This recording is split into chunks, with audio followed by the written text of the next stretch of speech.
You are listening to The Wolf's Lighthouse Keeper, written by D.N. Leo, narrated by Jessica Lee. What happens when a powerful alpha wolf crashes, literally, into the life of a beautiful psychologist who's been hiding in her lighthouse sanctuary? When Cade Blackstone destroys the only bridge to Dr. Naia Jones's private island, he's desperate to save his beloved grandmother from a mysterious illness. He needs Naia's help, but asking for it means trusting a stranger with his family's most precious secret. Naia has her own reasons for living alone by the sea, her own magical nature she keeps hidden beneath the waves. The last thing she needs is a dangerously attractive wolf who makes her heart sing every time he's near. Enter Professor Wadsworth, a talking fairy penguin with impeccable taste in fish, questionable credentials, and absolutely no filter when it comes to pointing out the obvious chemistry between these two. He's determined to play matchmaker, whether they want his help or not. This is a story about finding love in unexpected places, building family from broken pieces, and discovering that sometimes the person who crashes into your life is exactly who you needed.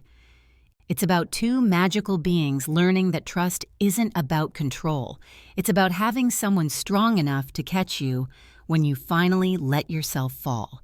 This is an original story written on demand for you.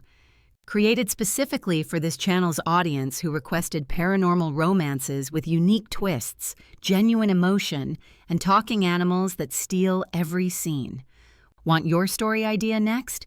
Comment below. DN Leo reads every comment, and your engagement, whether liking, commenting, or sharing, is the only way to support this channel and keep these stories coming. Don't forget to like and subscribe. It helps other readers find their next favorite romance and lets us know what stories you want to hear next. Now let's head to the lighthouse on Maine's rocky coast, where Naia Jones is about to have the worst and best day of her life. Chapter 1. The makeshift bridge looked like something a kindergartner might build with popsicle sticks and wishful thinking. Naia Jones wiped sweat from her forehead, leaving a streak of mud across her skin as she surveyed their morning's work. The wooden planks stretched barely 10 feet across the narrow channel that separated her lighthouse from the mainland, but they represented 3 days of back-breaking labor after last week's storm had decided to redecorate her property. "You know," she said, hefting another 2x4 into position, "for a minor coastal disturbance, that storm sure had opinions about my infrastructure." Professor Wadsworth perched on a nearby rock, his sleek black and white feathers ruffled with what she'd learned to recognize as his version of professional concern. The fairy penguin adjusted his invisible spectacles, a gesture he'd picked up from somewhere and refused to abandon, before delivering his verdict. "Perhaps if you invested in proper marketing instead of hiding in this glorified bird sanctuary, you wouldn't need to worry about losing clients during minor inconveniences." Naia paused mid-hammer swing. "Minor inconveniences? The bridge collapsed into the ocean, Wads." "Details." He waved a flipper dismissively. "What you need is social media presence, Instagram stories of your therapeutic process, TikTok dances about supernatural trauma recovery, maybe a YouTube channel called Healing with Naia, where you wear flowing scarves and speak in whispers about chakras." "I'm a licensed clinical psychologist, not a lifestyle influencer." "Exactly your problem," Wadsworth said, hopping down to waddle closer to where she worked. "No vision, no pizzazz. When was the last time you posted about your services? Created content? Engaged with your community of prospective clients? I could be your brand ambassador. Picture this: Professor Wadsworth's therapeutic tips, me in a tiny bow tie dispensing wisdom about emotional regulation while doing synchronized swimming routines. Naia considered this while positioning the next plank. In the past month, she'd helped a teenage selkie reconnect with her pod after a traumatic encounter with commercial fishing nets, guided a wolf shifter through PTSD flashbacks from a pack territory dispute, and taught coping mechanisms to a phoenix who kept accidentally incinerating her apartment during anxiety attacks. Not exactly Instagram-worthy content. I prefer word-of-mouth referrals, she said finally. Yes, and how's that working for your bank account? Because from where I'm standing, which is on a rock because we can't afford proper office furniture, your financial situation is more tragic than a Nicholas Sparks novel. Fair point. The sound of sizzling drew her attention to the small camping stove Wadsworth had somehow acquired and set up on the rocks. The smell that wafted from his cooking attempt could only be described as aggressively fishy, with undertones of possible health violation. "What exactly are you making over there?" "Lunch," Wadsworth announced proudly. "Fresh mackerel with my grandmother's secret recipe." Naia peered at the blackened, smoking mess in the tiny pan. "Your grandmother was a penguin." She was a culinary genius who understood that true art comes from suffering. This fish has suffered beautifully. She ate raw fish. She understood flavor profiles you land dwellers could never appreciate. He flipped the mackerel with surprising dexterity, sending up another cloud of suspicious smoke. This is fusion cuisine. Oceanic meets terrestrial meets possible insurance claim. Very avant-garde. The fish looked like it had already died twice and was considering litigation. "I'll pass, thanks." "Your loss. Though if business picks up, we could always order delivery. I've been researching this Uber Eats phenomenon. Fascinating concept, paying premium prices for mediocre food transported by strangers who probably don't wash their hands. It's like Russian roulette, but with carbohydrates." Naia couldn't help but grin as she lined up the final support beam. "Since when do you care about my business finances?" "Since I started listing myself as your clinical assistant on my LinkedIn profile. Professional reputation is everything in the therapeutic community. Did you know I have 17 endorsements for aquatic therapy techniques? I don't even know what that means, but apparently I'm excellent at it." "You don't have opposable thumbs, Wads." "Irrelevant. I have emotional intelligence and an intuitive understanding of marine-based therapeutic interventions." Wadsworth struck a dignified pose that would have been more impressive if he weren't standing next to a pan of cremated fish. "Plus, I'm excellent with difficult clients. Mrs. Patterson said I have unprecedented insight into the aquatic soul." "You told Mrs. Smith her cat wasn't actually possessed by ancient spirits. He was just a sociopathic narcissist with commitment issues." "Accurate diagnosis, Naia. That cat appreciated my honesty.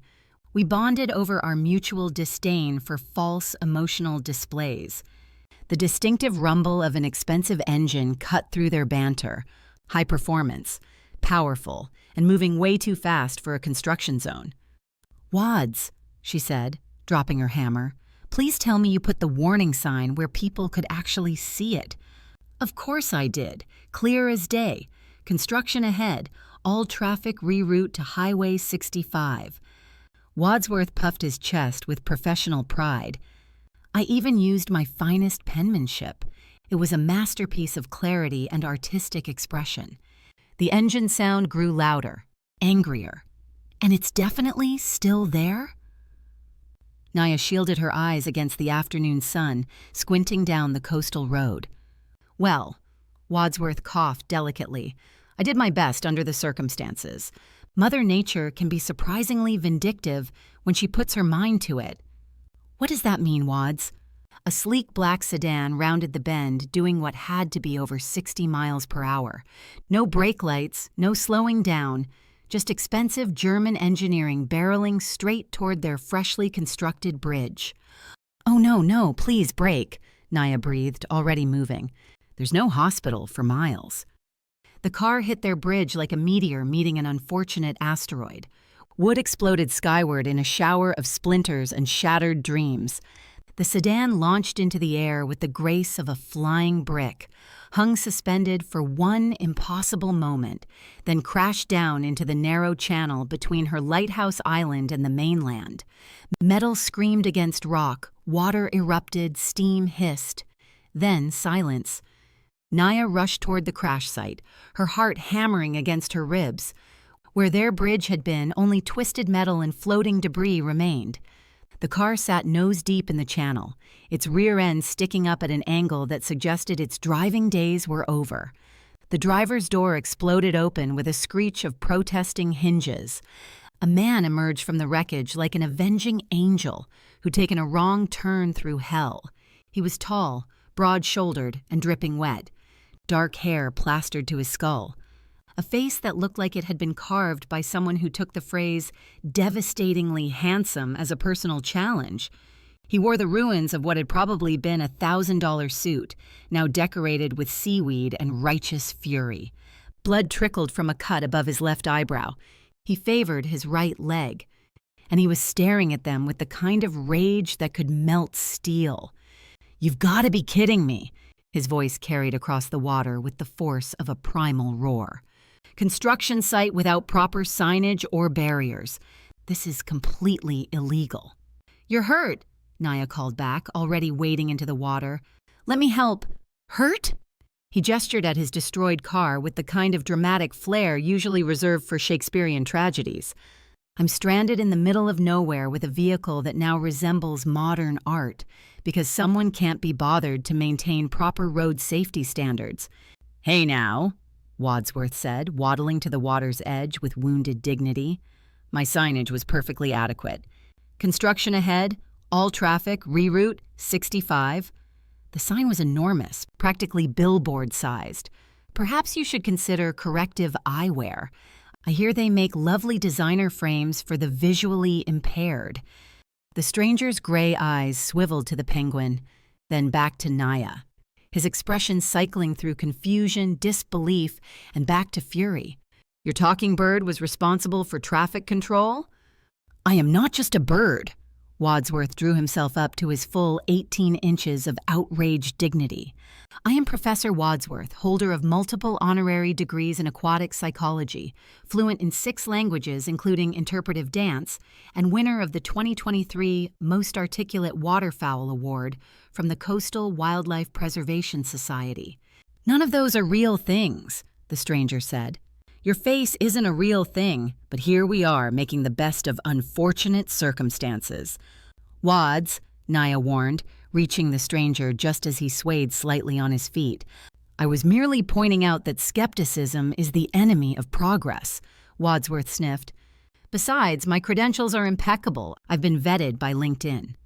"We directed all traffic to Route 65, Naia said, studying the man's injuries.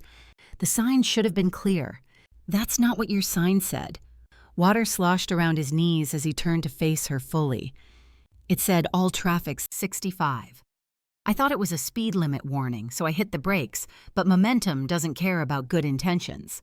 Wadsworth dove into the water with an indignant squawk, swam to the other side, and waddled up to where their sign had been.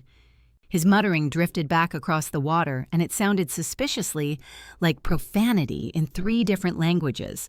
"That's out of character," Naia said, studying the stranger's injuries. "He doesn't usually swear. He prides himself on his extensive vocabulary and professional demeanor." "Where did you find him?" "I didn't. He found me. Washed up on that rock ledge during a storm 3 months ago, claiming to be seeking asylum from the barbaric practices of contemporary wildlife management." The man studied her face for a long moment. "Cade?" "Naia." "You run the lighthouse?" "It's not operational. My family bought it years ago. I converted it into a practice." "I'm looking for Dr. Jones. Is there another building on this island?" "That's me. I'm Dr. Naia Jones." Wadsworth waddled back from the road, dove into the water, and swam back to them with considerably less dignity than his initial departure. He hopped out of the water, his usually pristine feathers drooping. "What's the verdict, Wads?" "The sign experienced what insurance companies would call an act of God, followed by an act of stupidity when I didn't anchor it properly." "Meaning?" "The storm blew away most of the boards. Only fragments remained, the all-traffic part and the 65 part, which, when viewed by someone driving at highway speeds, could theoretically be misinterpreted as a speed recommendation rather than a routing instruction." Cade threw his hands up in frustration and immediately regretted it, his face contorting in pain. "So my car is destroyed because a penguin doesn't understand the fundamental principles of road signage?"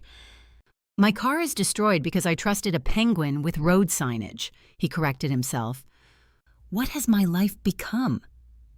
"Don't blame Wads," Naia snapped, her protective instincts flaring. "He worked his tail feathers off on that sign. The storm damage isn't his fault." Actually, Wadsworth interjected, I do take partial responsibility. I may have prioritized aesthetic appeal over structural integrity. The calligraphy was magnificent, but the foundation was questionable at best. I don't care whose fault it is, Cade said, swaying again. You need medical attention, Naia interrupted, and someone to call. Police, ambulance, your insurance company.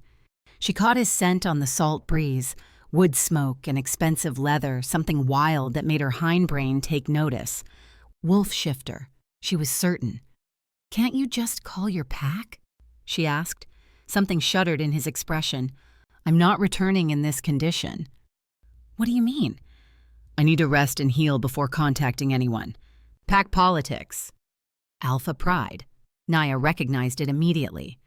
You can stay at the lighthouse until you're ready to call for help. He was quiet for a long moment, gray eyes calculating. I don't have much choice, do I? Well, Wadsworth said cheerfully, you could always sleep in your car. It's very avant-garde now, open-concept living, excellent ventilation, comes pre-equipped with its own swimming pool.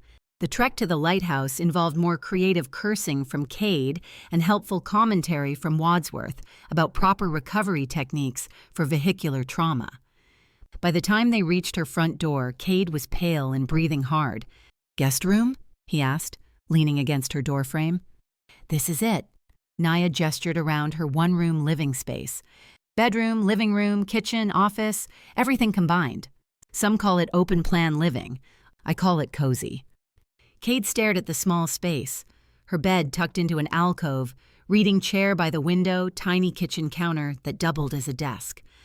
Where exactly am I supposed to sleep? The couch converts to a bed, but first, let me check those injuries properly. He started unbuttoning his ruined shirt without preamble. Wads, professional courtesy, Naia said automatically, reaching to cover the penguin's eyes. I've seen plenty of naked humans, Wadsworth protested. I was a lifeguard in my previous career.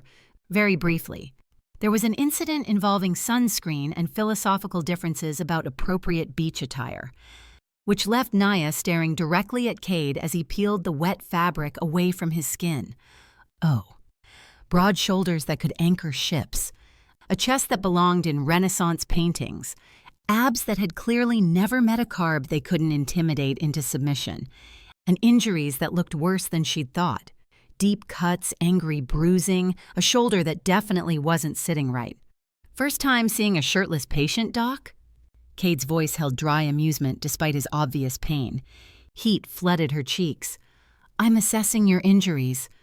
Sure you are.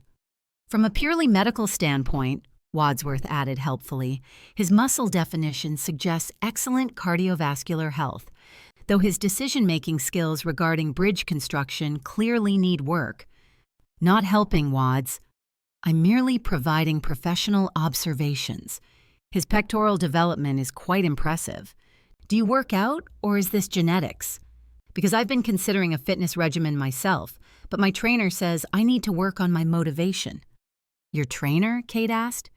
YouTube videos, very inspirational. There's this woman who does aquatic aerobics that really speaks to my soul. Naia grabbed her first aid kit with more force than necessary. Sit, before you fall down. Cade eased himself onto her couch, and she began cleaning his wounds with professional efficiency.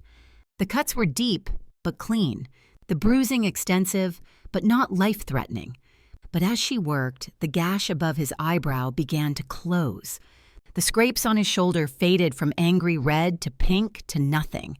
Even the swelling in his jaw receded as she watched. That's incredible, she murmured.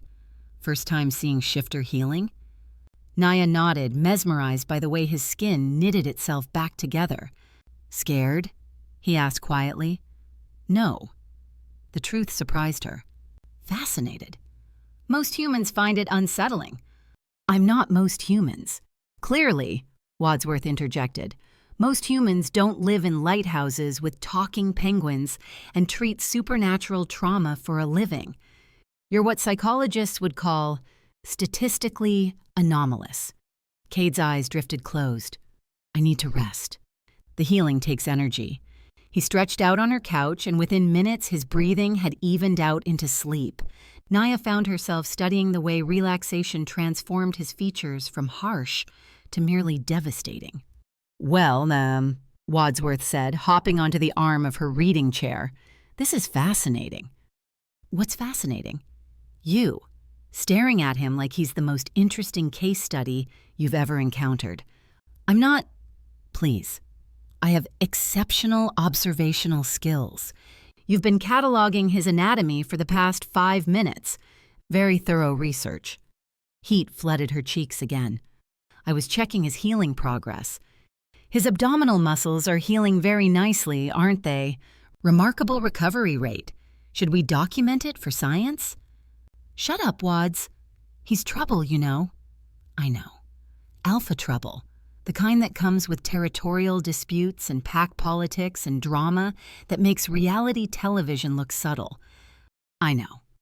The kind you swore you'd never get involved with again after the Seattle incident." "Thank you for the reminder." Wadsworth studied her with his beady black eyes.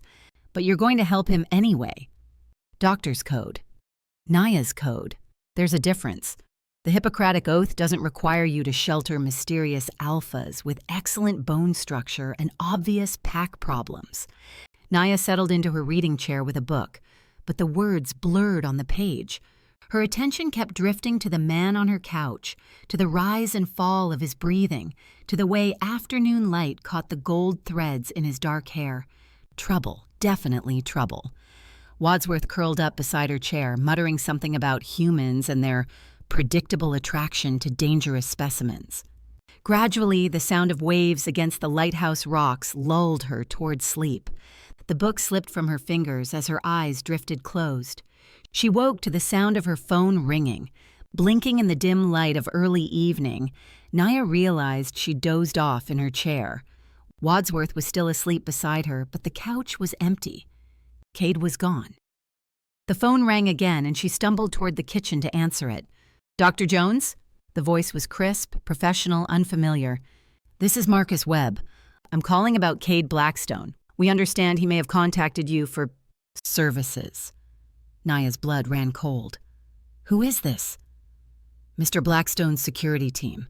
We've been tracking his phone, and the GPS shows he was in your area before it went offline. We're concerned about his condition." Through her window, she could see fresh tracks in the sand leading toward the water, leading away from her lighthouse. "Dr. Jones, are you there?" "He's not here," she said slowly. "I see. Well, if he contacts you, please call this number immediately. He's in danger, more danger than he realizes." The line went dead. Naia stared at the phone, her heart hammering. Outside, the tide was coming in, washing away the tracks, but not before she noticed something that made her blood freeze. They weren't human footprints leading into the water. They were wolf tracks, and they disappeared where the waves began. Chapter 2. Naia woke to the sound of power tools and cheerful cursing. She stumbled to her window, salt air hitting her face through the cracked glass. Outside, a small construction crew was putting finishing touches on a brand new bridge. The rhythmic thud of hammers echoed off the lighthouse walls, a bridge that definitely hadn't been there when she'd gone to bed. "What the hell?" she muttered, pulling on jeans that still smelled like yesterday's seawater. Wadsworth was already at the water's edge, watching the workers with his head tilted like a disapproving art critic. "Morning, sunshine. Apparently we've been visited by the infrastructure fairy. Did you order this? Do I look like I have a contractor's license?" Wadsworth preened one wing with exaggerated dignity. "My construction credentials are limited to sandcastles and the occasional avant-garde sculpture made entirely of dead fish." She approached the crew foreman, a weathered man whose tool belt jangled with each step. He was checking measurements with the intensity of someone who'd rather be fishing. "Excuse me," Naia called, her bare feet crunching on scattered wood chips. "I didn't order this construction." The foreman looked up, squinting against the morning sun. "Someone did. Got the work order, got the payment. We just build what we're told to build, ma'am." "Who paid you?" "Cash job. Anonymous client." He shrugged with the philosophical acceptance of someone who'd learned not to question good fortune. Money cleared, materials delivered, job done. You want us to tear it down? No, it's just unexpected. Best kind of surprise, if you ask me. This baby'll last through anything Mother Nature throws at it. He slapped the bridge railing, producing a solid thunk. Hurricane-proof, earthquake-resistant, and I'm pretty sure it could survive a direct meteor strike. Cade, it had to be Cade's doing. Guilt money for destroying her property. Professional work, Wadsworth observed as the crew packed up their tools with metallic clangs and scrapes. Though I noticed they didn't consult with the original architect. You're not an architect, Wads. I have vision, artistic integrity. These people clearly prioritize function over form. Wadsworth gestured dramatically with one wing. Where's the aesthetic consideration? The feng shui? The spiritual harmony between man and nature? It's a bridge. Function is the point. Says the woman who lives in a lighthouse that hasn't guided ships in 30 years, Wadsworth shot back. Talk about form over function. The crew finished loading their truck, diesel engines rumbling to life. They drove away, leaving behind a bridge that looked like it could survive nuclear winter. Naia was still staring at it when the low growl of approaching vehicles caught her attention. 3 black SUVs. Expensive. Moving too fast for casual visitors. The sound of their engines cut through the morning air like angry wasps. Wads, she said quietly. I see them. The penguin's voice had lost its usual playful tone. That's not the Welcome to Maine committee. The vehicles stopped at the bridge's mainland end with the synchronized precision of a military operation. 6 men climbed out, all wearing identical dark suits and expressions that suggested they weren't here for lighthouse tours. The one in front was tall, lean, with the kind of face that belonged in FBI wanted posters. His nostrils flared slightly as he approached, like a bloodhound catching a scent. Dr. Jones? His voice carried the same crisp, professional tone from last night's phone call. Marcus Webb, we spoke yesterday. Did we? I don't recall scheduling an appointment. Naia crossed her arms, the morning breeze raising goosebumps along her skin. We're here about Cade Blackstone. We know he was here. The salt air carried their scent, wolf, but wrong somehow. Aggressive, predatory, like cologne mixed with barely contained violence. I'm not currently accepting new clients, Naia said. My practice is fully booked through next Christmas. Try psychology today. This isn't therapy, Dr. Jones. Webb's eyes were cold, calculating. This is pack business. The other men fanned out slightly, their shoes crunching on the gravel, a subtle intimidation tactic that made Naia's skin crawl. I have no idea what you're talking about, she said. His scent is all over this place. Webb gestured toward the lighthouse. Strong enough that he spent considerable time here. Healed here. I told you last night, he's not here. But he was. Webb stepped closer, his presence a calculated invasion of personal space. The temperature seemed to drop 5 degrees. Where did he go? I don't know what you're talking about, Naia repeated, her voice steady despite the way her heart hammered against her ribs. Dr. Jones. Webb's tone carried the kind of quiet menace usually reserved for mob movies. Alpha Blackstone is in considerable danger. We're here to protect him. From what? Himself, primarily. He's not thinking clearly, making poor decisions, trusting the wrong people. The implication hung in the air like smoke from a gun barrel. Gentlemen, Wadsworth said, waddling forward with his chest puffed out in full dignity mode, I believe you're trespassing on private property. Dr. Jones has informed you that she cannot help with your inquiry. Perhaps it's time you relocated your intimidation tactics to someone more receptive to bullying. One of Webb's men snorted, the sound sharp in the morning air. Did that penguin just threaten us? Professor Wadsworth, Wads corrected stiffly. And yes, I most certainly did. I also happen to have the local police on speed dial. Sheriff Martinez and I play poker every Thursday. She's very protective of this lighthouse and its residents. Also, she cheats at cards, so she's already morally compromised enough to bend a few rules in our favor. Webb's man laughed outright, the sound grating like nails on chalkboard. "You're going to call the cops? That's adorable." "Adorable?" Wadsworth's voice rose to dangerous levels. "Nobody calls me adorable and lives to tell about it. I have a black belt in aquatic combat and 17 years of anger management therapy that obviously didn't work." Before anyone could react, Wadsworth launched himself at the laughing man's legs with the fury of a feathered torpedo. The impact sent the much larger man stumbling backward, arms windmilling wildly. He hit the water with a spectacular splash that sent salt spray across the deck. "Wads!" Naia gasped. "I warned him," Wadsworth sniffed, adjusting his invisible spectacles. "I have a reputation to maintain in this community. Word gets out that I tolerate disrespect, and every seagull from here to Bar Harbor will be trying to muscle in on my territory." Webb's expression darkened like storm clouds gathering. "Dr. Jones, I think you misunderstand the situation. Then tell me exactly what you want," Naia said. "What did Blackstone want here?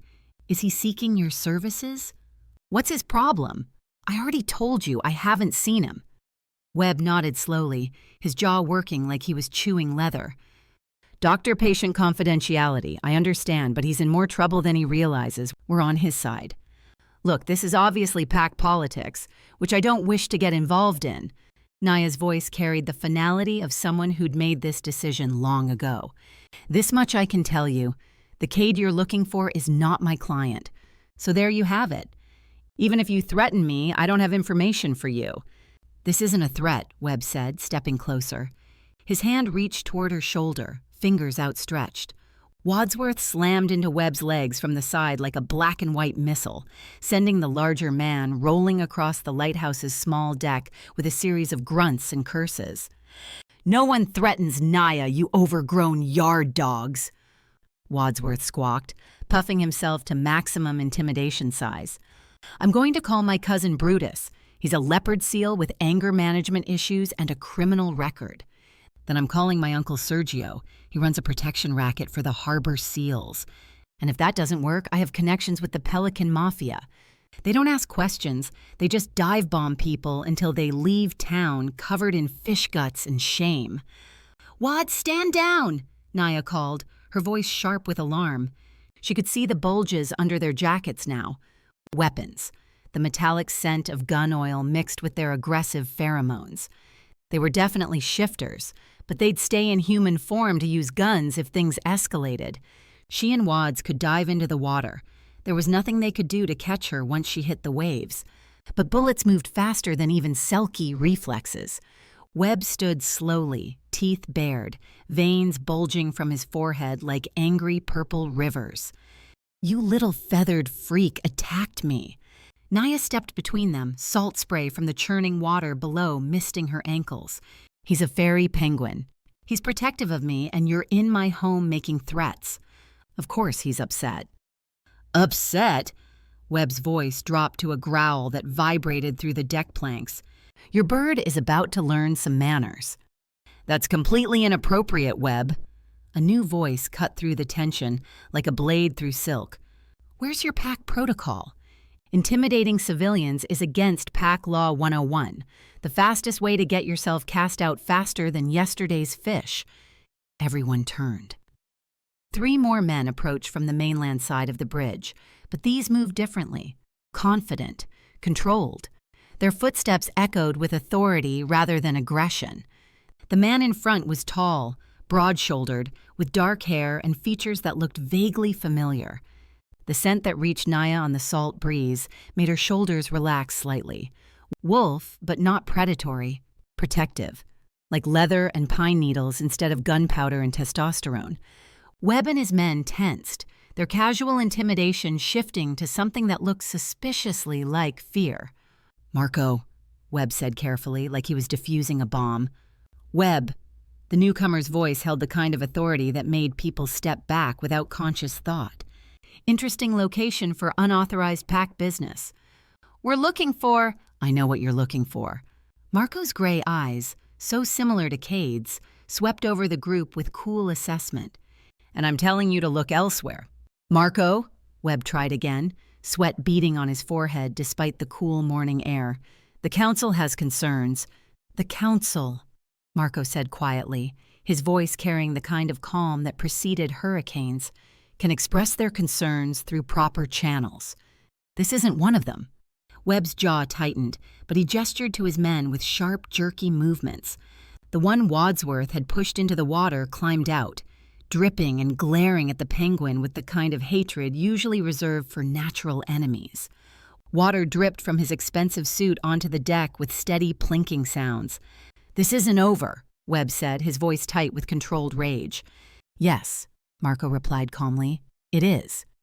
They watched the SUVs disappear down the coastal road, engines fading until only the sound of waves against rocks remained. Marco approached the lighthouse, his footsteps confident on the new bridge. "Dr. Jones, I'm Marco Rivera, Cade's beta." "Naia." She studied his face, looking for family resemblance in the sharp jawline and intelligent eyes. "You sent the construction crew." "Guilty." Cade was rather emphatic about replacing what he'd destroyed. Something about honor and personal responsibility. Marco's mouth quirked upward. He can be dramatic about these things. "It wasn't necessary.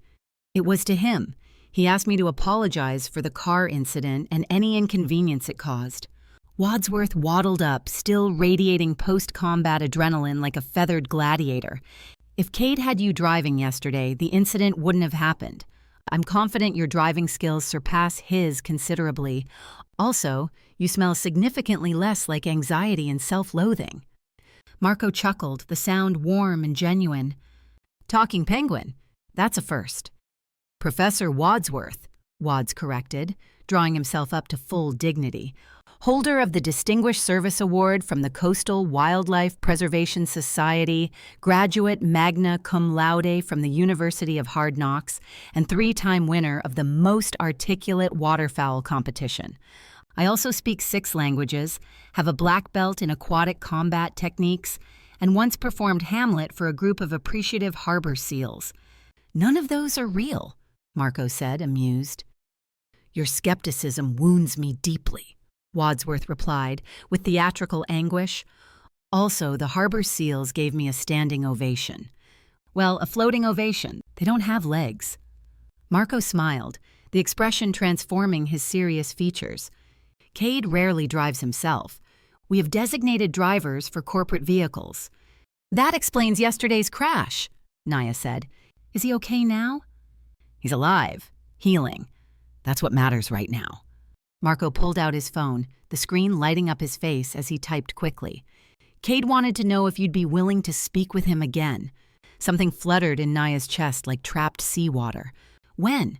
"Tonight, if you're agreeable." "Where?" Marco rolled his eyes with the expression of someone who'd had this conversation too many times. "He'll come to you. Cade doesn't do public meetings, or private meetings anywhere but his own territory, or neutral territory he's personally vetted, or anywhere there might be more than 3 people, or places with too many windows, or—" "He has trust issues," Naia said quietly. "Trust issues?" Wadsworth squawked. "The man has trust allergies. Fatal trust allergies. He breaks out in hives at the mere suggestion of depending on another person. I bet he checks his own shadow for ulterior motives." Marco stared at Wadsworth for a long moment, his eyebrows climbing toward his hairline. "Did that penguin just psychoanalyze my alpha?" "Professor Wadsworth," Wads corrected with wounded dignity. "And yes, it's a gift, also a curse. I see through people's emotional facades like they're made of cellophane wrapped around a neon sign that says, 'I have issues.' Your alpha friend clearly has more wounds than the ones that healed yesterday." "You're not wrong," Marco said slowly, something like respect creeping into his voice. "Maybe Cade could use a penguin therapist." "I charge reasonable rates," Wadsworth preened. "Accept payment in premium fish and intellectual stimulation. Also, I don't judge. Much." "Tell him yes," Naia said. "I'll see him." "Good." Marco glanced at his watch, the metal band catching the morning light. "He'll be here around sunset. And Dr. Jones, thank you for helping him yesterday and for agreeing to help him now. What makes you think he needs help?" Marco was quiet for a moment, studying the lighthouse like it held answers to questions he couldn't voice. The wind whistled through the bridge's support beams with a low, mournful sound. "Because," he said finally, "he'd rather crash his car into a bridge than ask his own beta for backup." Marco and his men left, their footsteps fading into the distance. But his words echoed in Naia's mind as she watched the sun begin its descent toward the horizon, painting the sky in shades of amber and regret. She was a selkie, living in a lighthouse for a reason. That reason was avoiding pack politics. Not then, not now, not ever. Until Cade crashed into her bridge. Now she was neck-deep in whatever mess had an alpha running from his own people. And tonight he was coming back. The question wasn't whether she could help him. The question was whether helping him would get them both killed. Her phone buzzed against her palm, the vibration sharp and urgent.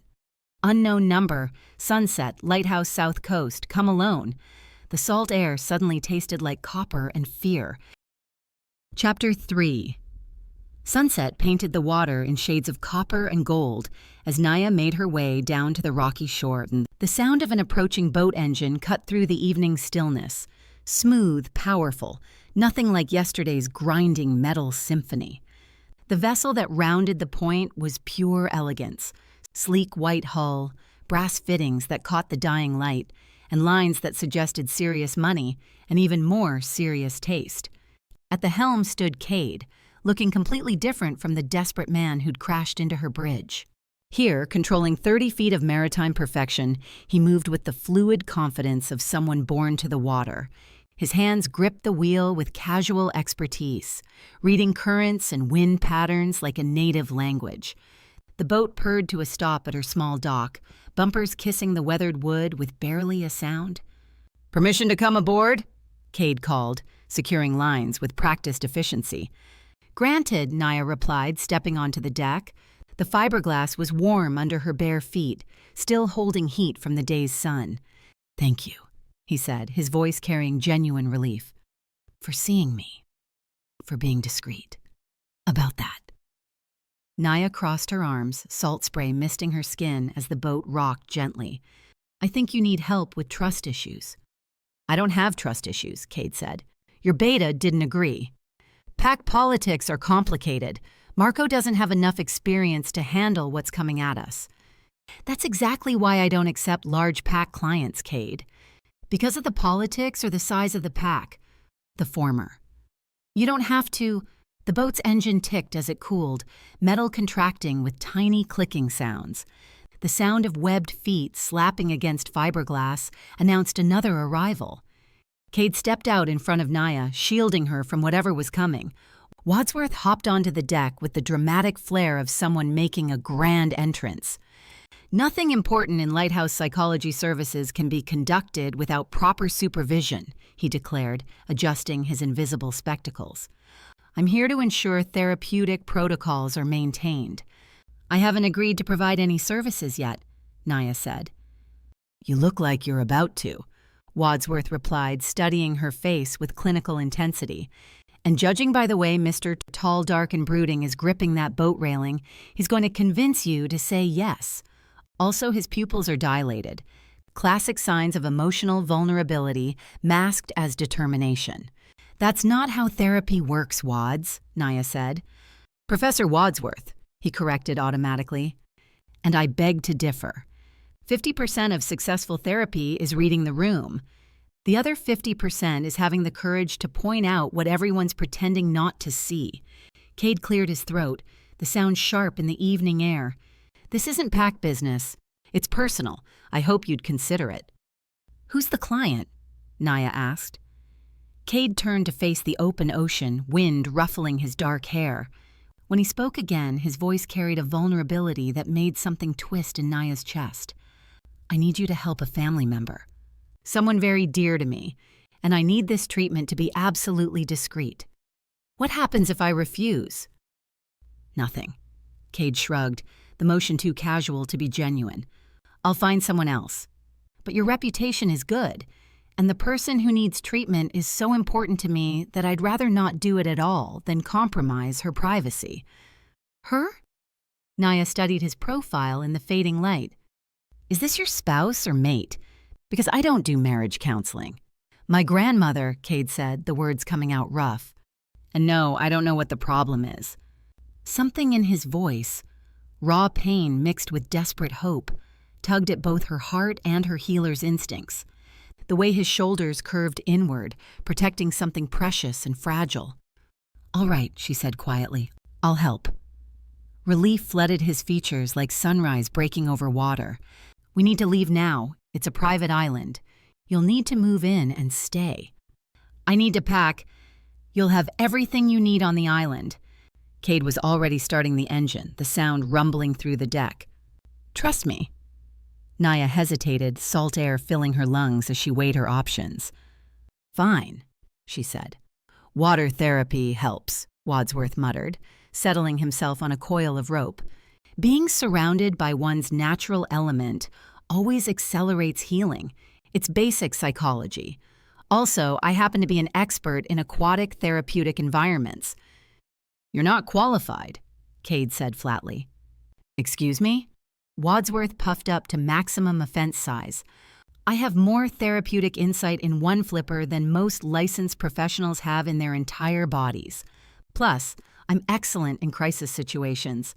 Ask anyone with functioning brain cells. There's literally no one here to ask, Cade pointed out. Details, Wadsworth sniffed. The point is, Naia goes nowhere without me. We're a package deal. Like salt and pepper, peanut butter and jelly, therapeutic excellence and dignified supervision. Also, I speak fluent grandmother. It's a specialized skill set. Naia looked between them, watching Cade's face cycle through several expressions before settling on resigned acceptance. Fine, Cade said, but if that penguin causes any problems, Professor Wadsworth, Wads corrected automatically. And I never cause problems. I solve them. With style, panache, and an extensive vocabulary of therapeutic interventions that would make Freud weep with envy. The boat ride to the island took 40 minutes through increasingly pristine waters. They passed rocky outcroppings where seals basked in the dying light, their barks echoing across the waves. The air grew cleaner, carrying scents of pine and wild roses instead of civilization's exhaust and concrete. Wadsworth perched on the bow like a nautical figurehead, occasionally offering unsolicited commentary on Cade's piloting skills. Excellent approach angle, Wadsworth called over the engine noise, though I would have taken that last turn 2 degrees starboard for optimal wake management. It's all about reading the water's personality. I'll keep that in mind, Cade replied, his voice carefully neutral. I'm just saying, seamanship is an art form. Not everyone appreciates the subtleties. Some people think it's just about pointing a boat in the right direction and hoping for the best. Some people are probably right, Cade muttered. I heard that, Wadsworth sniffed. My auditory capabilities are exceptionally acute. Comes with the professional territory. The island materialized from evening mist, like something from a fairy tale. Dense forest crowned granite cliffs, while a small harbor nestled in a protected cove. A house perched on the highest point, not a mansion, but something elegant and welcoming, with warm lights glowing in tall windows. Cade guided them to a private dock, where lanterns reflected off black water like fallen stars. The air here tasted different, wilder, charged with something that made Naia's selkie heritage hum beneath her skin.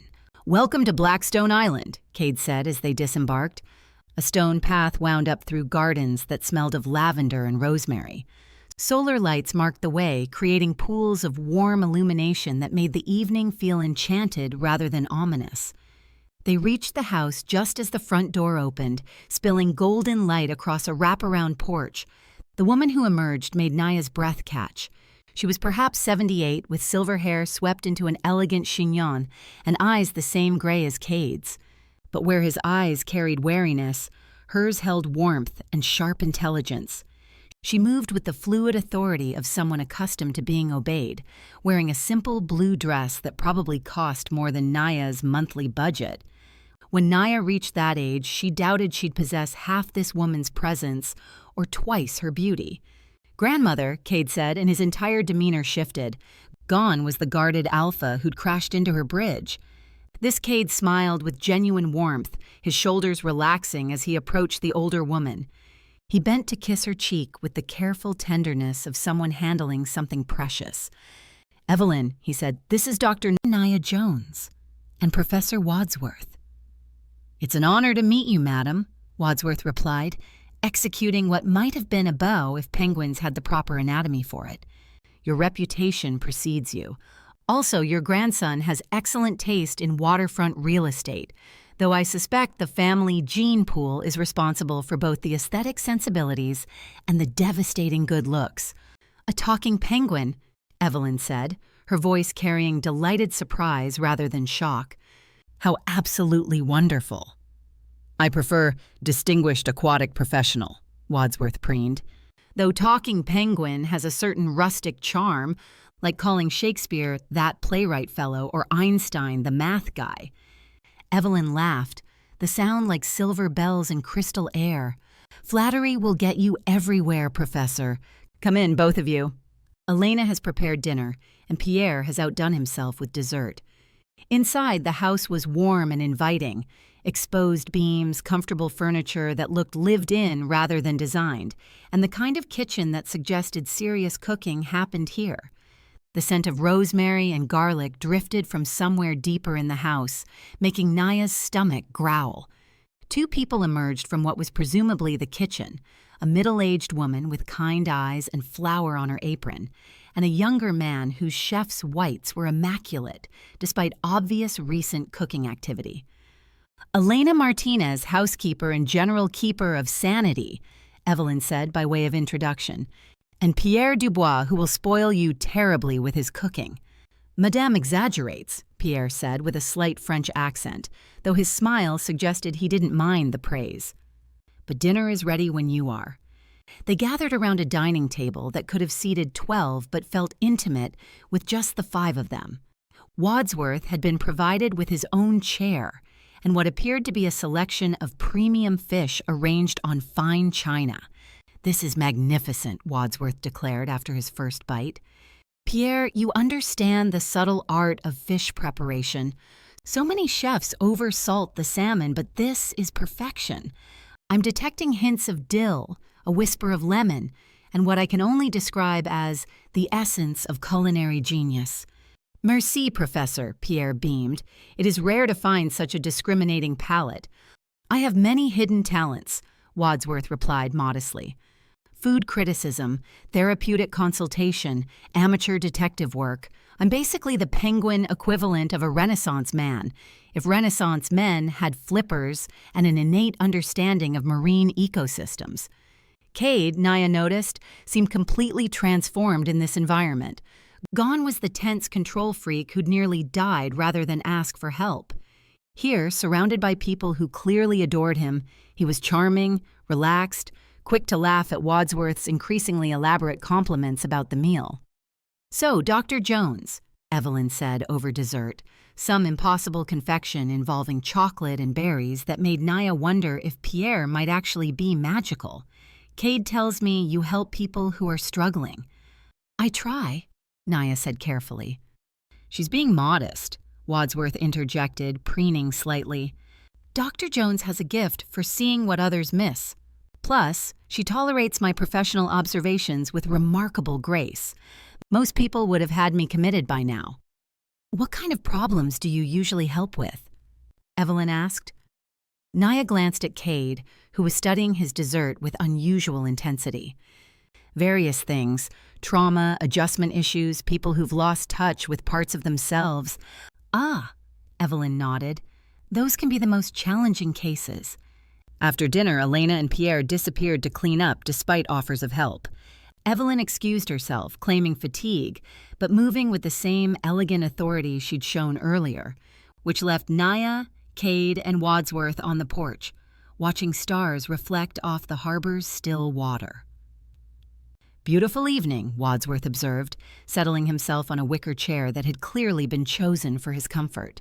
Nothing like salt air to clear the mind and stimulate therapeutic insights. Also, the acoustics out here are excellent, perfect for meaningful conversations and dramatic revelations. About that, Naia said, turning to face Cade. The porch light cast shadows across his features, making him look younger and more vulnerable. What exactly is the problem with your grandmother? Cade was quiet for so long that Naia thought he might not answer. When he finally spoke, his voice was barely above a whisper. 3 months ago, she started forgetting things. Small things at first, names, dates, where she put her keys. But then it got worse. Last week, she didn't recognize me for 6 hours. The pain in his voice made Naia's chest tighten. "Are you sure this is a psychological problem?" Naia asked. "Not magical or even chemical?" He shook his head, the motion sharp in the evening air. "There's nothing physical I can detect. With my nose, of course. No strange herbs, no wolfsbane, nothing. But if this has something to do with magic, hexes, or curses, then I have no way to tell." Naia nodded. "You want me to see if this is a psychological problem. If it isn't, then we can narrow it down to magic. And then you can seek the right help." He looked at her, studying her face in the porch light. "It's been a long time since someone spoke my language. Thinks the way I think." She smiled, the expression coming easier than it had in months. "That's sad, Cade. That makes us two loners. I live in a lighthouse. You live in this isolated mansion." She gestured widely at the elegant house. "I don't live here," Cade said. "Grandmother doesn't live here either. We use this when I need to take a break, when we need privacy. So how often is this mansion occupied by you or Evelyn?" He chuckled, the sound low and warm. "Not often. Not often at all, indeed." Then he made eye contact with her, his gray gaze steady in the lamplight. "She's the strongest person I know, Naia," Cade continued, his hands gripping the porch railing until his knuckles showed white. "She raised me after my parents died, led our pack for 20 years. Now she stares at me sometimes like I'm a stranger, and I don't know how to—" A scream split the night air, high, terrified, and unmistakably Evelyn's voice coming from somewhere inside the house. The sound cut through the peaceful evening like a blade through silk. Cade was moving before the sound fully registered, his chair toppling backward as he crashed through the front door. Naia and Wadsworth followed close behind, their feet pounding against the wooden floors. The screaming continued, raw and panicked, echoing through the house like something from a nightmare. They found her in the living room, backed into a corner like a trapped animal. She was staring at the family photographs on the mantelpiece with pure terror written across her features, her silver hair disheveled and her elegant composure completely shattered. "Get them away!" she gasped, her voice breaking with each word. "Get those monsters away from me."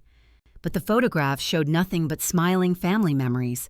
Cade as a child, Evelyn in her prime, generations of Blackstones gathered for holidays and celebrations. Evelyn's terrified gaze fixed on a photo of Cade himself, and she began to scream again. Chapter 4.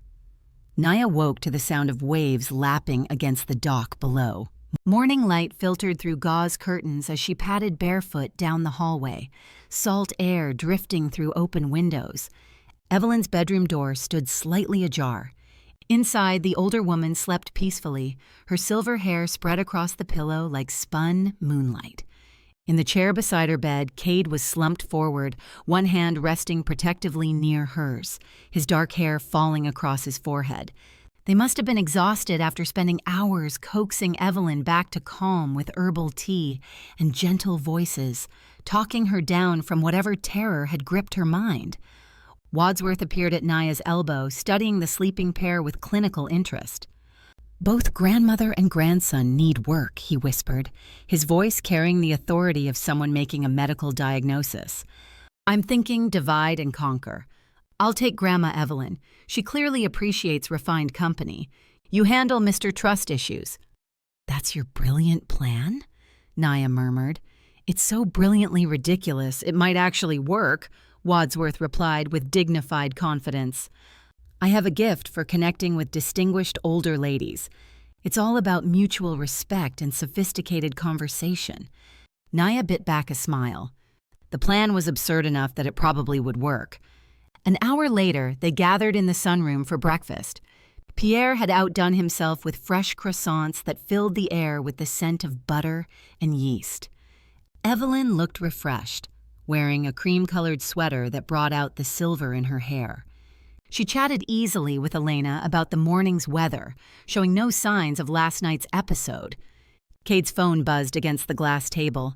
He glanced at the screen, his shoulders tensing as he read.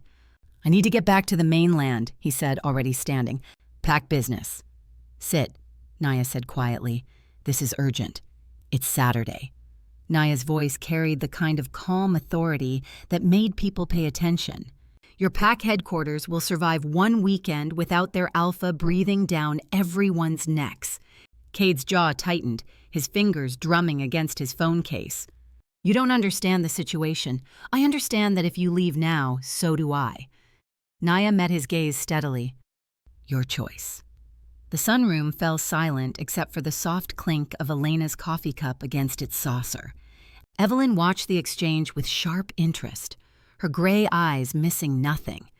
Cade stared at Naia for a long moment, his phone still buzzing with increasingly urgent messages.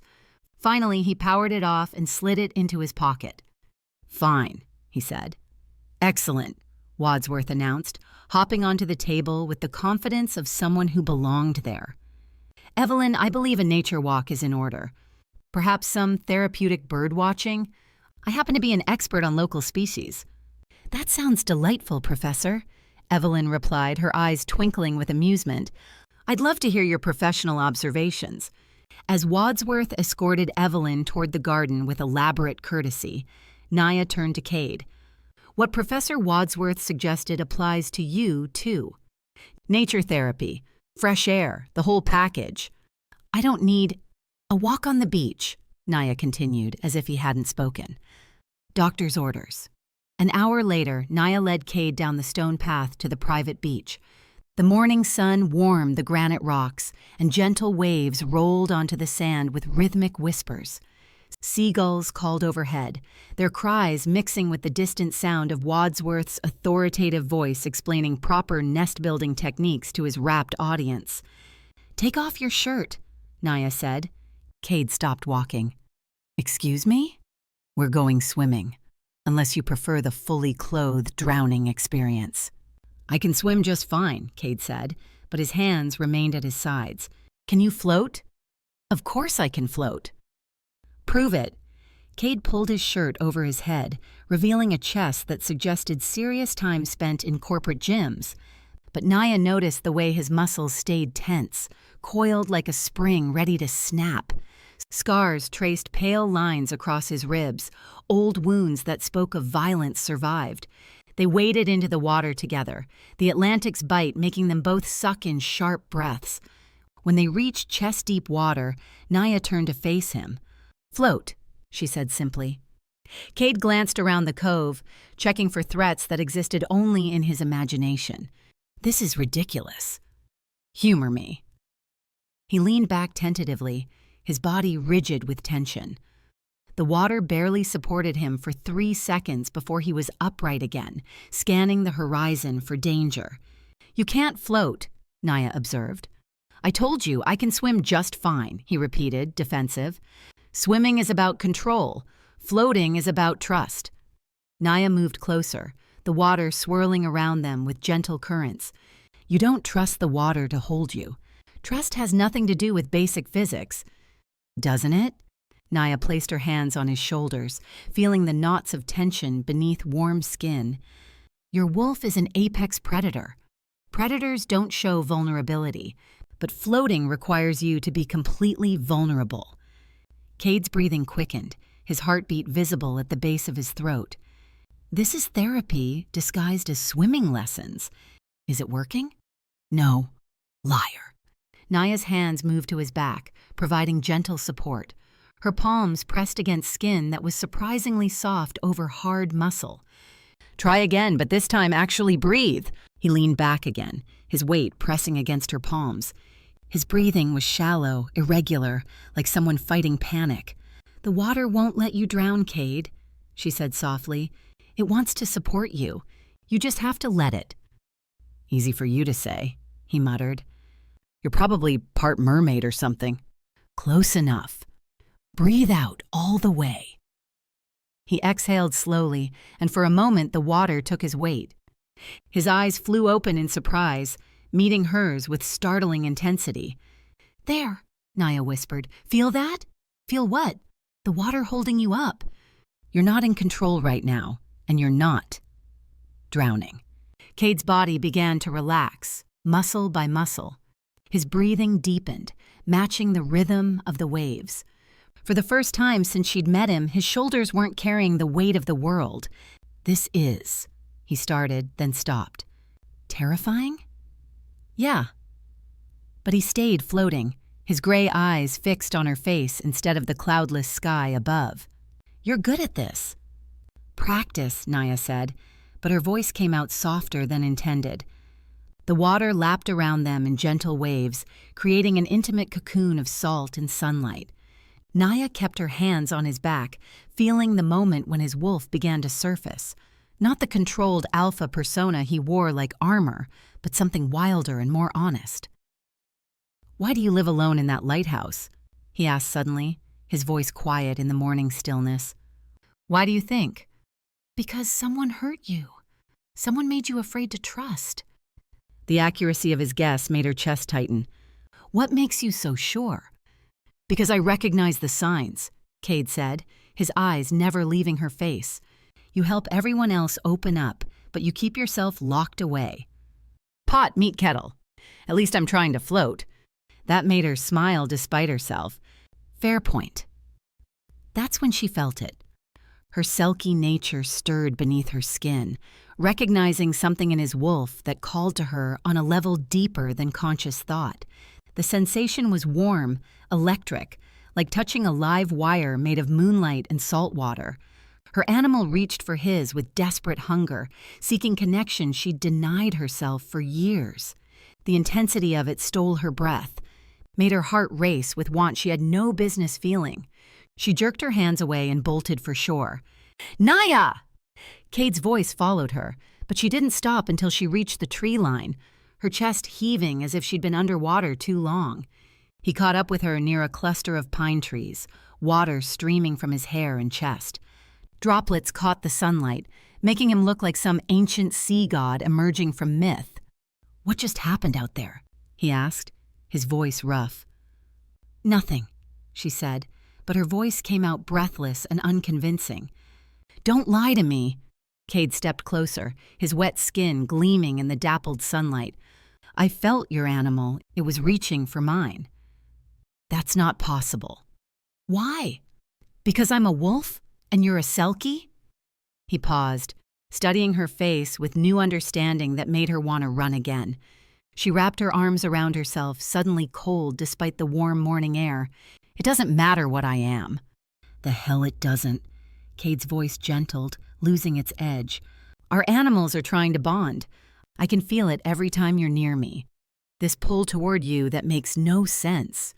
The space between them seemed to shrink, though neither had moved. Naia could smell his skin, salt and pine and something uniquely him that made her selkie nature purr with recognition. "We're different species," Naia said desperately. "It's not supposed to work that way." "Says who?" Cade reached for her, then let his hand drop when she flinched. "You spend your time coaching me to open up, to trust, to deal with my issues. Why can't you trust me with yours?" The sound of Wadsworth's delighted laughter drifted down from the garden above, mixing with Evelyn's genuine enjoyment. Two beings who shouldn't have connected, finding common ground in the most unlikely friendship. Cade took another step closer, close enough that she could feel the heat radiating from his skin. His eyes searched her face with an intensity that made her feel exposed, vulnerable in ways that had nothing to do with floating. "Because," Naia whispered, "the last time I trusted someone with what I really am, they tried to sell me to the highest bidder." Cade went very still. She could hear his wolf growl like a predator scenting blood, a sound that rumbled through his chest and made the air between them vibrate with barely contained violence. "Who?" The word came out flat, deadly. "It doesn't matter. He's dead." Naia lifted her chin, meeting his gaze despite the way her hands shook. "Car accident." "Good," Cade said simply, and the savage satisfaction in his voice should have scared her. Instead, it made something warm unfurl in her chest, the feeling of being protected, defended, claimed. His hand rose slowly, giving her time to pull away. When she didn't, his fingers traced the line of her jaw with reverent gentleness, as if she were made of sea glass and starlight. "I would never hurt you," he said, his voice rough with conviction. "My wolf would tear me apart before I let anyone hurt you." The sincerity in his voice, the tender way his thumb brushed across her cheekbone, made her defenses crumble. She leaned into his touch, despite every instinct screaming at her to run. "Cade," she whispered. His name on her lips seemed to break something in him. He cupped her face in both hands, his thumbs tracing the delicate bones of her cheeks as his forehead dropped to rest against hers. The contact sent electricity through her skin, making her breath catch. Their breath mingled in the space between them, salt-sweet and desperate, creating their own microclimate of want and barely leashed need. "Tell me to stop," he murmured. The words vibrated against her lips, a confession and a plea wrapped in restraint. She could feel the tremor in his hands where they framed her face, could taste the conflict on his breath, desire warring with honor, need battling with the fierce protectiveness that defined him. Instead of answering with words, she rose on her toes, her body moving with liquid grace, closing the distance until their lips were a heartbeat apart. The anticipation hung between them like a taut wire, electric and dangerous. She tasted the ocean on his breath, feel the restraint he held himself under like a physical force.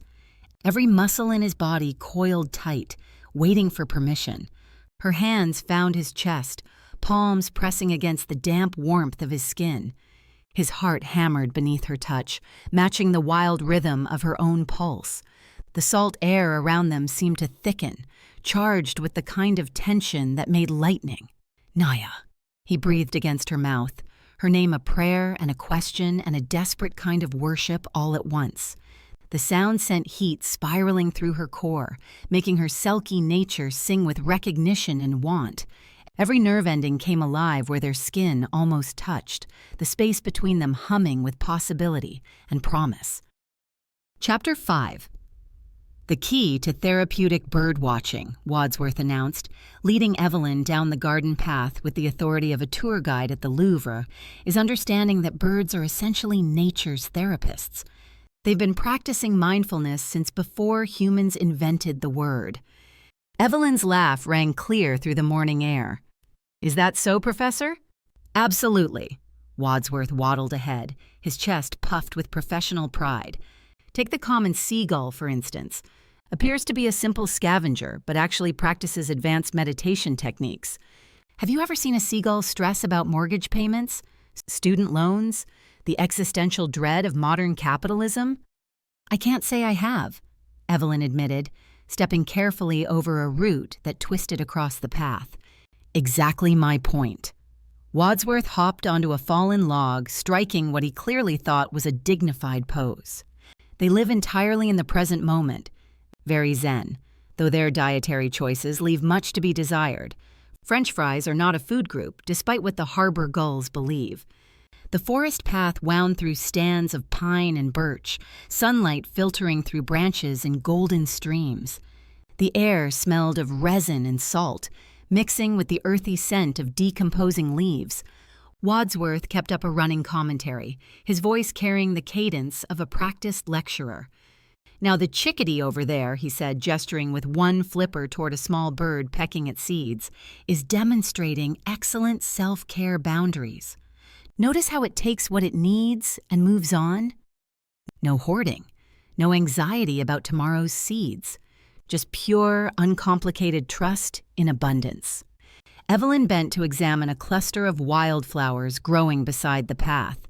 "These are lovely. What are they?" Wadsworth waddled over, his beak tilting as he studied the small purple blooms. "Beach pea, I believe. Completely harmless, unlike some plants that masquerade as innocent herbs while secretly plotting neurological warfare." "That's rather dramatic, Professor." "Drama is my middle name," Wadsworth replied. "Well, technically it's Reginald, but drama sounds more distinguished. Speaking of herbs, what kind of tea do you usually drink, Evelyn?" She straightened, brushing dirt from her hands with absent movements. "Whatever the pack provides at meetings. Some special blend Marcus imports. Very expensive, apparently." "Marcus Webb?" Wadsworth's voice sharpened like a blade finding its edge. "You know him?" "We've met, briefly. I may have pushed him into the water. It was a professional disagreement about intimidation tactics and appropriate social boundaries." Wadsworth hopped closer, his black eyes studying her face with clinical interest. "How long have you been drinking this special tea?" 3 months, perhaps 4. Evelyn's brow furrowed, creating delicate lines across her forehead. "Since the last board election. Marcus insisted it would help with the stress of leadership transitions." "Fascinating." Wadsworth began pacing, which for a penguin involved a sort of urgent waddle that would have been comical if not for his intense focus. "And when did you start experiencing your episodes?" Evelyn went very still, her hands clasping together. "How did you—" "Madam, I'm a trained professional. Also, you screamed at family photographs last night like they were auditioning for a horror movie. Rather difficult to miss." His voice gentled. "But more importantly, I've been watching you all morning." "Your mind is clearer today, isn't it? Less fog, fewer gaps." She nodded slowly. "I thought it was just the sea air." "Sea air helps, but it's not magic." Wadsworth stopped pacing to fix her with his beady gaze. "Well, technically around here it might be slightly magical, but that's beside the point. You haven't had your special tea this weekend, have you?"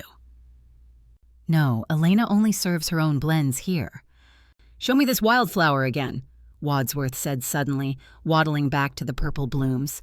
Evelyn knelt beside him, her movements careful and controlled. The flowers swayed in the breeze, innocent-looking in the morning light. "Beach pea is harmless," Wadsworth muttered, "but it looks remarkably similar to—" His voice trailed off as he spotted another cluster of flowers a few feet away. These were nearly identical, but the leaves had a slightly different sheen, catching the light like they'd been dusted with silver. "Oh no," he breathed. "What is it?" "Silverweed. Completely harmless where I come from. Grows like a weed, actually. Penguins use it for nesting material. But here, mixed with certain other ingredients and a dash of nasty intention." Wadsworth's voice dropped to a whisper. "It's basically neurological sabotage in botanical form." Evelyn's hand flew to her throat. "You mean someone has been poisoning you?" "In a manner of speaking." Wadsworth's chest puffed with indignation. "Not fatally, obviously. That would be crude. This is more like selective amnesia, with a side of paranoia. Very sophisticated, very deliberate, very much the kind of thing someone would do if they wanted to discredit a pack elder without actually killing them." The forest seemed to grow quieter around them, even the birds pausing their songs. Evelyn stood slowly, her spine straightening with the kind of authority that had once commanded entire packs. "Marcus," she said, the name coming out like a curse. Now," Wadsworth cautioned, raising one flipper. "Let's not jump to conclusions. It could be anyone with access to your tea, knowledge of obscure botanical interactions, and a motive to see you declared mentally unfit.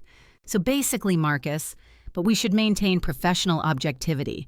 Despite everything, Evelyn laughed. The sound carried notes of relief mixed with fury. "Professor, you may have just saved my sanity, literally." "All in a day's work," Wadsworth preened. "Though I accept payment in premium fish and glowing recommendations on LinkedIn. My professional reputation needs all the help it can get after the incident with the Lighthouse sign. They made their way back to the house, Wadsworth maintaining a running commentary about the therapeutic benefits of righteous anger and the importance of proper toxicology screening for all beverages. Evelyn walked with renewed purpose, her steps firm against the garden stones.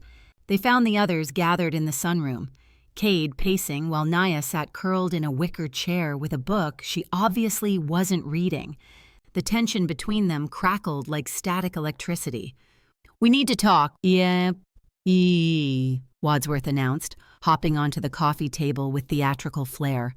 "Gather round for Professor Wadsworth's Botanical Mystery Hour, featuring attempted neurological assassination and corporate espionage." Cade stopped mid-pace. "What?" "Your grandmother's been poisoned," Wadsworth said cheerfully. "Well, not poisoned exactly. More like strategically compromised via specialized botanical warfare. Very sophisticated. I'm actually impressed by the elegance of it, from a purely academic standpoint." "Wads!" Naia warned, setting down her book. "Right, yes. Focusing." Wadsworth cleared his throat with great dignity. "The tea Marcus Webb has been serving at PAC meetings contains silverweed, which where I come from is basically a harmless weed. But mixed with the right ingredients and what I suspect is a binding spell, it causes progressive memory disruption and paranoid episodes." Cade's expression darkened to something thunderous, his hands clenched into fists, knuckles cracking with the force. "Marcus has been drugging your grandmother to make her appear senile, yes," Wadsworth confirmed. "Very sneaky, very illegal. Very much the kind of thing that would get someone torn apart by an angry alpha, if said alpha were to say, 'Storm back to PAC headquarters right this moment seeking vengeance.'" Cade was already moving toward the door, his body coiled with predatory intent. The air around him seemed to ripple with barely contained violence. "Stop," Naia said quietly. He spun to face her, his eyes flashing with wolf-gold fury. "They've been poisoning her, Naia, making her think she's losing her mind." "I know." She stood, moving to block his path with fluid grace. "And rushing back there in a blind rage is exactly what they expect you to do. I don't care what they expect. You should." Naia's hand pressed against his chest, feeling his heart hammering beneath her palm. "Think about it. Why poison her slowly? Why not just kill her?" The question made him pause, his breath coming in harsh pants. "Because they need her alive but incapacitated." "Exactly. Which means there's more to this than just Marcus wanting power." Naia's fingers spread against his chest, grounding him. "You go charging in there now, you're playing right into their hands." "She's right," Evelyn said, her voice carrying quiet steel. "I've been compromised for months, Cade. Another day or two won't matter. But if we're going to strike back, we need to be smart about it." "Listen to the ladies," Wadsworth added. "They're exhibiting excellent strategic thinking. Very Sun Tzu. All warfare is based on deception. Also, never interrupt your enemy when he's making a mistake." "Marcus thinks your grandmother is getting worse. Let him keep thinking that." Cade's jaw worked like he was chewing glass. "You want me to just sit here while—" "I want you to think," Naia interrupted, her hand still pressed against his chest. "Use that alpha brain for strategy instead of violence. What do you know about Marcus's connections? His allies? His endgame?" "He wants to be alpha," Cade said through gritted teeth. "No," Evelyn corrected quietly. "He wants you gone and me declared unfit. Then he can install a puppet alpha while he pulls the strings. Marcus never wanted to lead. He wants to control." The room fell silent except for the ticking of an antique clock and the distant cry of gulls. Pierre appeared in the doorway, carrying a tea tray that he set down with careful precision. "Perhaps some chamomile," he suggested diplomatically. "Elena's special blend. I can personally guarantee its safety. I've been drinking it myself for years." "Thank you, Pierre," Evelyn said, accepting a cup with steady hands. "Though I may never trust another cup of tea again." "Completely understandable," Wadsworth said. "I once had a traumatic experience with a mackerel that had gone bad. Couldn't look at fish the same way for weeks. Very distressing for a penguin. Despite everything, Cade's mouth twitched toward a smile. The tension in his shoulders eased fractionally as Naia's thumb traced soothing circles against his chest. "Monday," he said finally. "We go back Monday with a plan." "Now you're thinking like a strategist," Wadsworth approved. "In the meantime, I suggest we document everything. Get blood samples from Evelyn for testing. Build an airtight case. Very CSI, Supernatural Edition." "Can you do that?" Cade asked Naia. She nodded.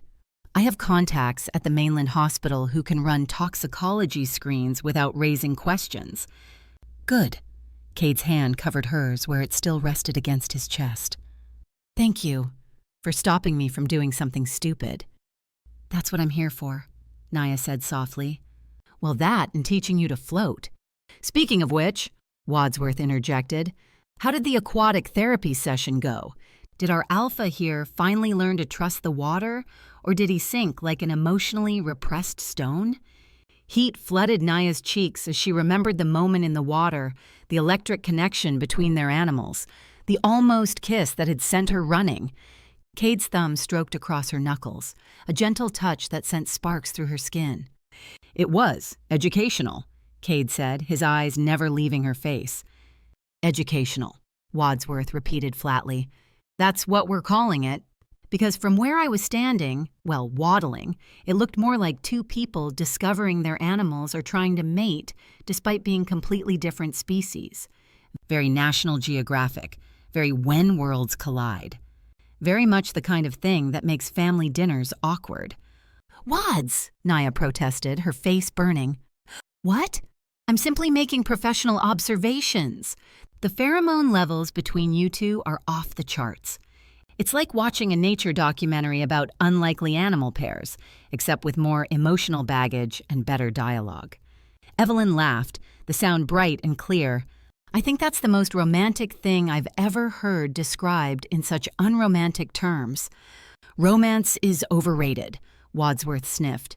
"What matters is compatibility, mutual respect, and the ability to tolerate each other's neuroses. Also, shared interests help. Do you both like fish? Because I have opinions about sustainable fishing practices that could fill entire conferences." The tension broke like a wave against rocks, everyone laughing as Wadsworth launched into a detailed critique of modern aquaculture.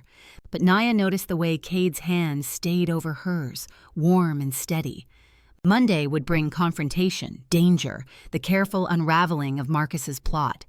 But for now, in this room with an indignant penguin lecturing about fish farming, surrounded by people who'd somehow become precious to her, Naia felt something she hadn't experienced in years. Home. Chapter 6. Naia woke to silence. Not the peaceful quiet of early morning, but the hollow kind that meant something was missing. The boat engine that should have been warming up. Footsteps on the dock.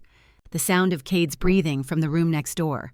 She pulled on yesterday's clothes, salt, stiff denim scraping against her legs, and knocked on his door.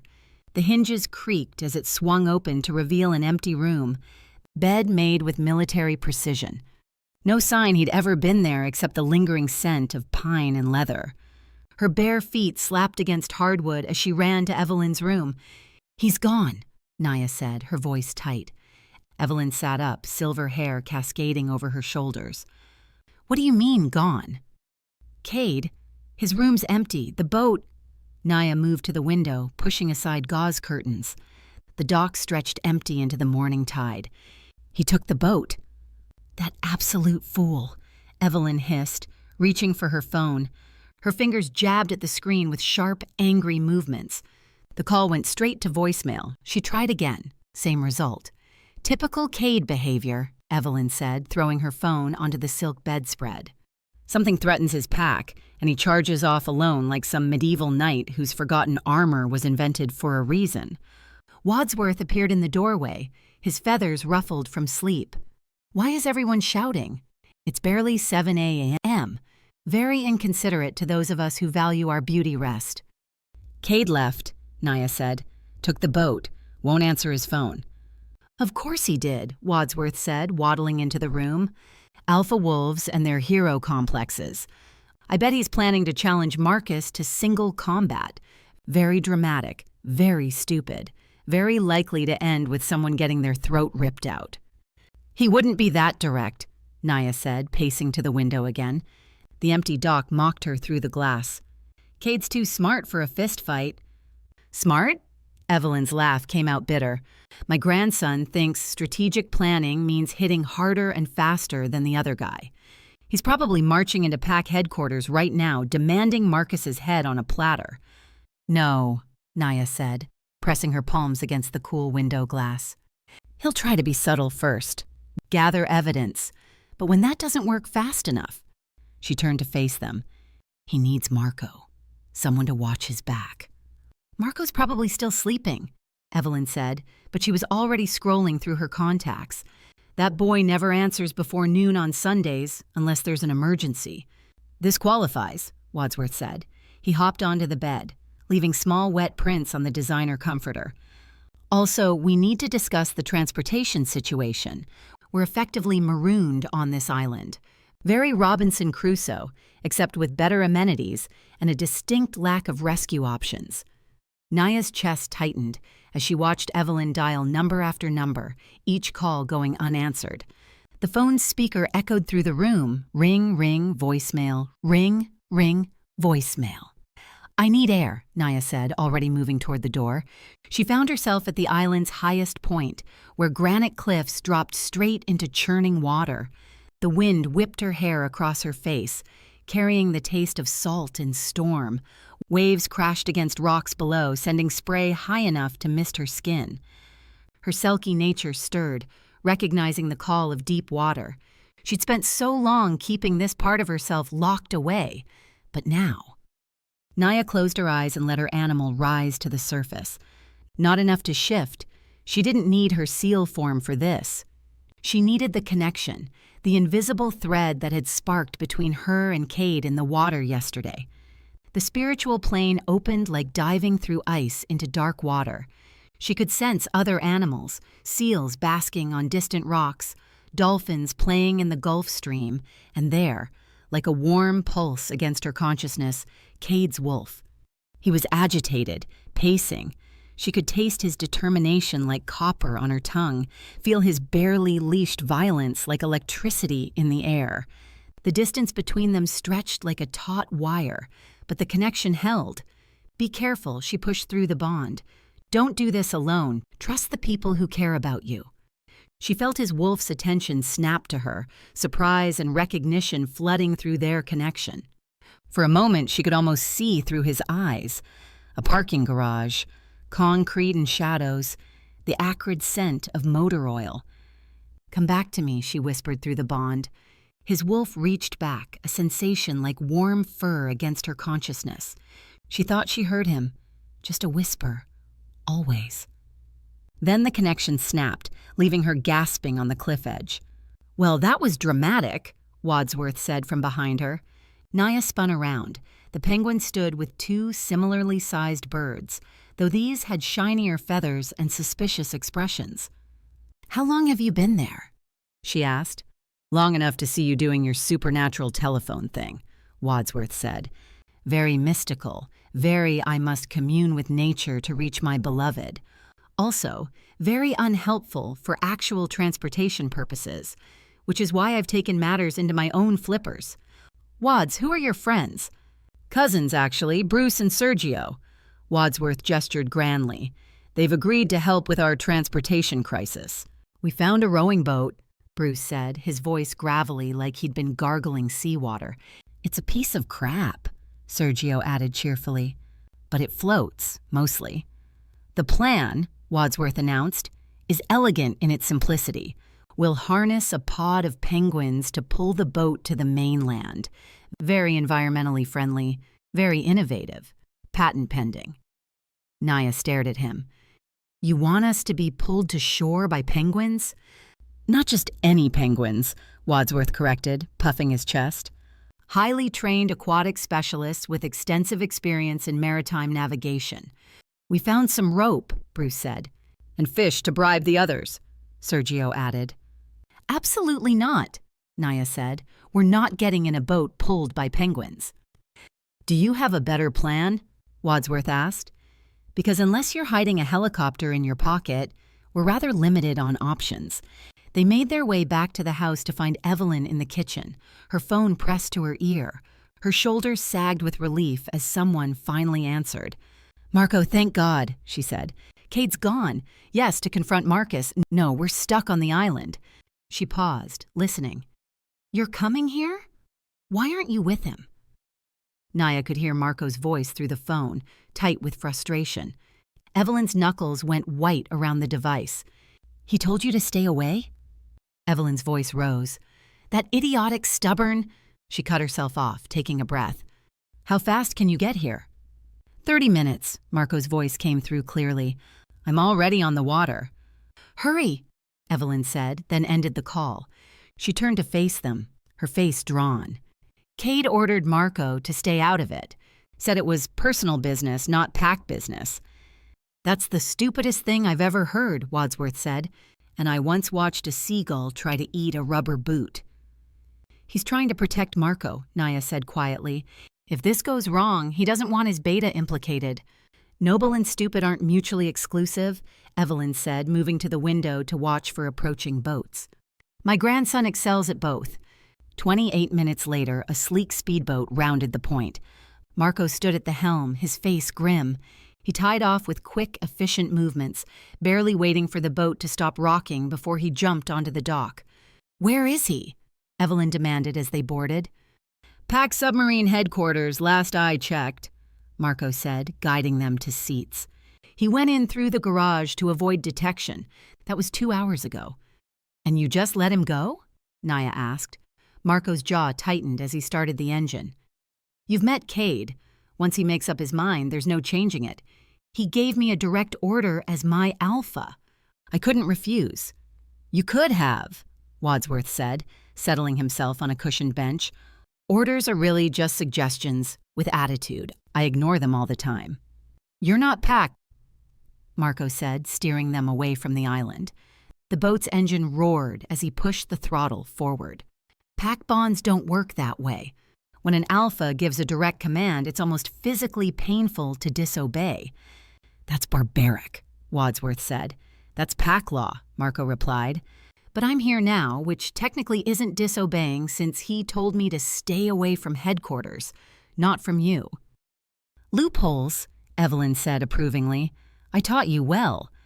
The boat cut through the water like a knife, spray misting over the sides. Naia gripped the railing, her knuckles white as she watched the shoreline approach. Every instinct screamed at her to dive into the water, to swim faster than any boat could travel. But her human form would slow her down, and shifting in front of Marco would raise questions she wasn't ready to answer. "I assume you left guards behind?" Evelyn asked over the engine noise. Marco's silence stretched too long. "Marco," Evelyn's voice carried the kind of authority that had once commanded entire packs. "Are there guards protecting my grandson?" "I left 6 at the perimeter." Marco's knuckles went white on the steering wheel. "But if he could order me away—" 2 speedboats roared toward them from the opposite direction, engines screaming across the water. Naia recognized the wolves from yesterday, Cade's security team. "Let me guess," Wadsworth said, gripping his seat as Marco had to swerve to avoid collision. "He sent them to babysit us." The lead boat pulled alongside, matching their speed. A stocky wolf with a scarred jaw shouted over the engine noise. "Alpha's orders! You're to return to the island immediately." "Like hell!" Evelyn shouted back. "Ma'am, please." Marco's phone buzzed. Then Evelyn's. Then Naia's. A cascade of electronic alerts. Marco grabbed his with one hand while steering with the other, his face draining of color as he read. "What?" Evelyn demanded. "Emergency alert from the aquatic center." Marco's voice came out strangled. "Catastrophic seal failure in the underwater conference room. The hydraulic doors jammed shut when the glass cracked. Water's flooding in." Naia leaned over the boat's edge, her selkie senses screaming. The water around the aquatic center had a strange shimmer, an oily rainbow sheen that shouldn't exist in natural seawater. "That's not normal," she said, tasting the air. "There's something in the water."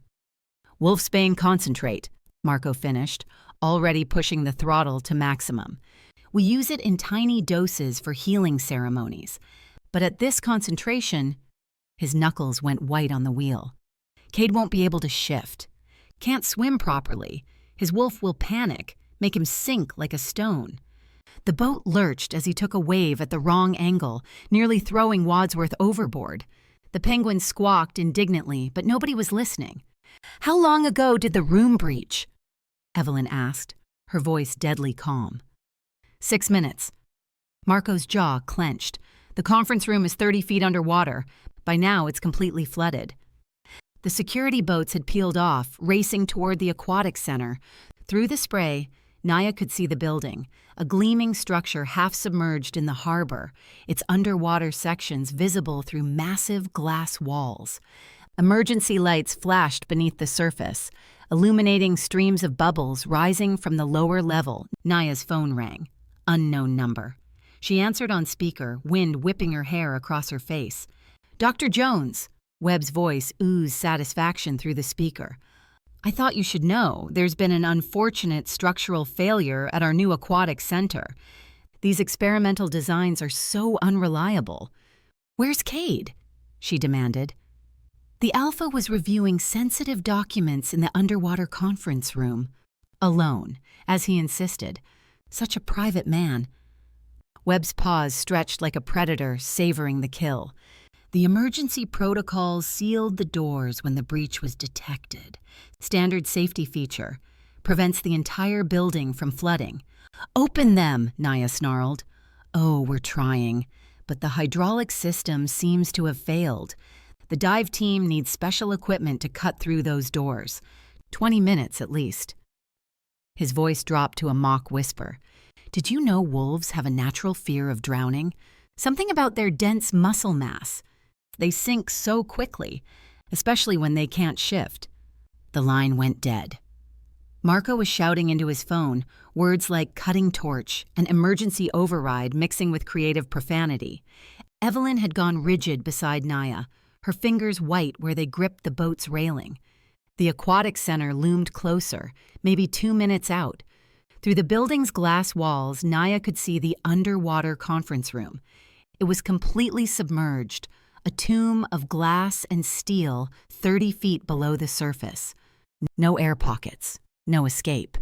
7 minutes, Marco said, his voice breaking. "He's been under 7 minutes. Naia stood, her decision crystallizing.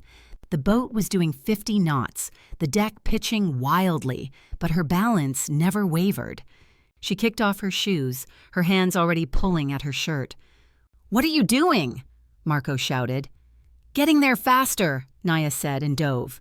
"You go, Naia. I'll handle things on land," Evelyn called after her, steel in her voice despite the tremor underneath. "Bring him back." The last thing she heard before the water claimed her was Wadsworth's voice. "The emergency exit's on the north side. And Naia, there's wolfsbane in the water. Don't let it touch your human skin."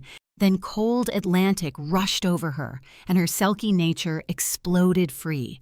The wolfsbane burned against her seal skin but couldn't penetrate her natural protections.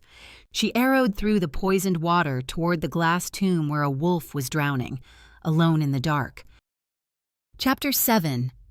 The wolfsbane burned against Naia's seal skin like acid-laced needles. She dove through the poisoned water, past the shattered glass wall of the conference room. Emergency lights flickered beneath the surface, casting everything in strobing red and white. Marcus Webb floated near the conference table, his body drifting with the current. His eyes stared at nothing, mouth open in a final scream. Blood clouded the water around him, mixing with the wolfsbane in pink spirals. "Cade!" Naia's voice came out as a bark in her seal form, the sound echoing off glass walls. No answer. Just the groaning of stressed metal and the steady rush of water through the breach. She circled the room, her whiskers detecting movement patterns in the water. The conference table had overturned. Chairs floated like abstract art. Papers drifted past, financial documents dissolving into pulp. "Cade!" she called again, the sound sharper, desperate. A laugh echoed through the water, not from inside the room. from beyond the shattered wall in the open harbor. That laugh. She knew that laugh. Her blood turned to ice water colder than the Atlantic around her. "Still so trusting, little seal," a voice said, carrying through the water with unnatural clarity. "5 years of hiding and you swim right to me." Torvin stepped through the breach, his form shifting between human and something else, scales catching the emergency lights, gills flaring at his neck. A merman, though he wore his human shape like an expensive suit. "Where is Cade?" Naia asked, the word bubbling up through the water. "What did you do to him?" "I think you should worry about yourself rather than the land creatures." "What did you do to Cade?" "I repeat, Cade is the last thing you need to be worried about. Imagine what I will do to you now. You think arranging a little twisted metal they call a car could kill someone like me? You think the people I sold you to will let go of their money that easily? And do you think killing one of my guard on escape will have no consequences? Are you naive or stupid? Or maybe both?" Her seal form trembled, memories crashing over her like riptides. His office, the contracts he'd shown her, the collectors who'd pay millions for a real selkie, the betrayal that had sent her fleeing across the country. "You've been hiding so well," Torven continued, moving closer with the fluid grace of a predator. "New name, new practice, that ridiculous Lighthouse. Why start trusting again now?" Movement behind Torven. Cade emerged from the shadows of the flooded corridor, moving through the water with surprising ease. Not drowning, not even struggling. Walking on the floor of the conference room like the water was just heavy air. "Cade," Naia. "What's going on, Cade? Why are you standing with him?" "He said you owed him something." "I offered money, but he didn't want to take my money. He only wants you." Naia's seal form contracted, trying to become smaller, to disappear. "Excellent work, Cade. You are right, she will go after you because she trusts you," Torvin said, turning to Cade with a businessman's smile. "Marcus is dead, as requested. The pack is yours, and you're returning my lost property as agreed." "I'm not property," Naia snarled, the sound rippling through the water. "Aren't you?" Torvin pulled a waterproof document from his jacket. "Salvage rights for endangered marine species. All perfectly legal. You signed the intake forms at my research facility yourself." "Those were patient forms," Naia said. "You said you were helping me understand my nature to help my people." "I was. Your nature as a commodity." Torvin's gills flared with what might have been amusement. "Very valuable commodity." Cade moved closer to Torvin, his movements deliberate. "So this is definitely the merchandise you lost? The one you've been searching for?" "Oh yes," Torvin said, his eyes tracking Naia's movement with possessive satisfaction. "My greatest loss. Do you know what collectors will pay for a real selkie? Not the half-breeds or the diluted bloodlines. A true selkie, with the old magic in her veins." "Fascinating," Cade said. Then his hand shot out, grabbing Torvin by the throat. "Thanks for confirming that." Torvin's eyes widened. His hands clawed at Cade's grip, scales erupting across his skin. "Did you really think I'd trade her?" Cade's voice dropped to a growl that vibrated through the water. "She told me you died in a car accident. But men like you don't die easy. Takes more than twisted metal to kill a parasite." Torvin twisted free, his form shifting fully into his merman shape. Scales, claws, teeth like a shark's. "You can't kill me in the water, Wolf. This is my element." He shot toward the breach. Faster than any human could move underwater, Cade dove after him, and his body began to change. Not into a wolf, into something else. Scales erupted along his arms. Gills flared at his neck.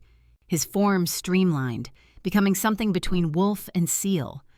Naia surged after them both, her mind reeling. Cade wasn't just a wolf. He was like her and more. He was mixed. Impossible.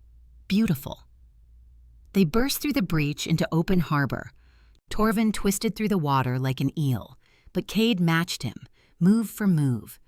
They collided in a spiral of claws and teeth, rolling through the murky water.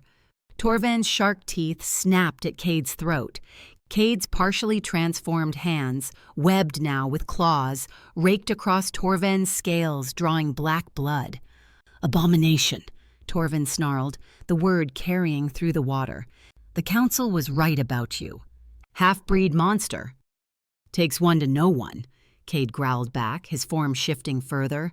Wolf fur mixed with seal skin, predator teeth in a streamlined muzzle. Naia saw Torvin pull a curved blade from his belt, the metal gleaming with wolfsbane oil. She dove, hitting Torvin from the side just as he struck. The blade went wide, slicing through water instead of flesh. Together, she and Cade circled Torvin, moving in perfect synchronization. When Torvin lunged at Cade, Naia struck from behind. When he spun to face her, Cade's claws found his ribs. "You think you've won?" Torvin gasped, black blood clouding the water around him. "The council knows what you are, Blackstone. They'll never let a half-breed lead." "Then it's good I don't need their permission," Cade said. Torvin made one last desperate lunge, his blade aimed at Naia's heart.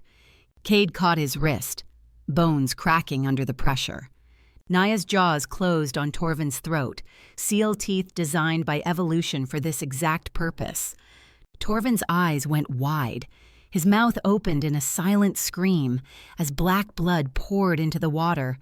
His form flickered, human, merman, something in between, before going still. They let him sink into the harbor's darkness. Cade and Naia floated there, breathing hard through gills and lungs, watching the black blood dissipate in the current. The emergency lights from the aquatic center were distant now. They'd been carried out to sea by the tide. Slowly, their forms shifted back. Cade's scales receded. Naia's seal shape melted into human. They treaded water in the open ocean, the lights of the city just pinpricks on the horizon. "You need serious therapy," Naia said, spitting out seawater. "Trust issues, control problems, and this tendency to do everything alone. Good thing I have an in-house therapist now. I'll have sessions with you every day, as many times as you like. Do we have a deal?" Cade said, a ghost of a smile on his lips. "That's wildly unethical," Naia said. "Also, if that's your idea of a proposal, it's the least romantic thing I've ever heard." "It's the Blackstone way," Cade said, his legs starting to shake from exhaustion. "We half-breeds aren't known for our romantic gestures." "What's your other half?" Naia asked, moving closer to help support him in the water. "Selkie," he said, his voice getting weaker. "Great-great-great-grandmother, the family's best-kept secret. Turns out wolves and selkies have been mixing bloodlines for centuries." She laughed, the sound echoing across the dark water. "We're going to have very confused children." "Can't swim," Cade gasped suddenly, his body starting to sink. "Wolf half is too tired. Selkie half forgot how to float." "I've got you," Naia said, wrapping her arms around his chest, keeping his head above water. "Though we're in the middle of the ocean with no boat, so this is just delaying the inevitable." Fog rolled in from nowhere, thick and white, muffling sound and hiding the distant lights. Something splashed nearby. "Ahoy there!" Wadsworth's voice cut through the mist. "Taxi service for drowning half-breeds and their therapeutically compromised girlfriends." A small rowboat emerged from the fog, pulled by what looked like 20 penguins in tiny harnesses. Wadsworth perched at the bow like a demented figurehead, while Bruce and Sergio managed the reins. "Wads?" Naia gasped. "How did you—" "I told everyone you'd be out here," Wadsworth said, preening. "But did anyone listen to the genius penguin? No. They're all searching near the building like sensible people. So we had to take matters into our own flippers." "This is ridiculous," Cade muttered as Naia helped him into the boat. "Ridiculous?" Wadsworth squawked indignantly. "This is premium rescue service. Do you know how many fish I had to promise to get this crew together? My cousins don't work cheap." "We want sushi-grade tuna," Bruce said. "And those fancy crackers from Whole Foods," Sergio added. "And a written apology for the Lighthouse sign incident," Wadsworth continued. "Plus, interest on my emotional trauma from being disbelieved. I'm thinking a Netflix documentary about my heroism. The penguin who saved Christmas." "It's September," Naia pointed out, wringing water from her hair. "Details," Wadsworth sniffed. "The point is, I'm a hero. Professor Wadsworth, aquatic rescue specialist, has a nice ring to it.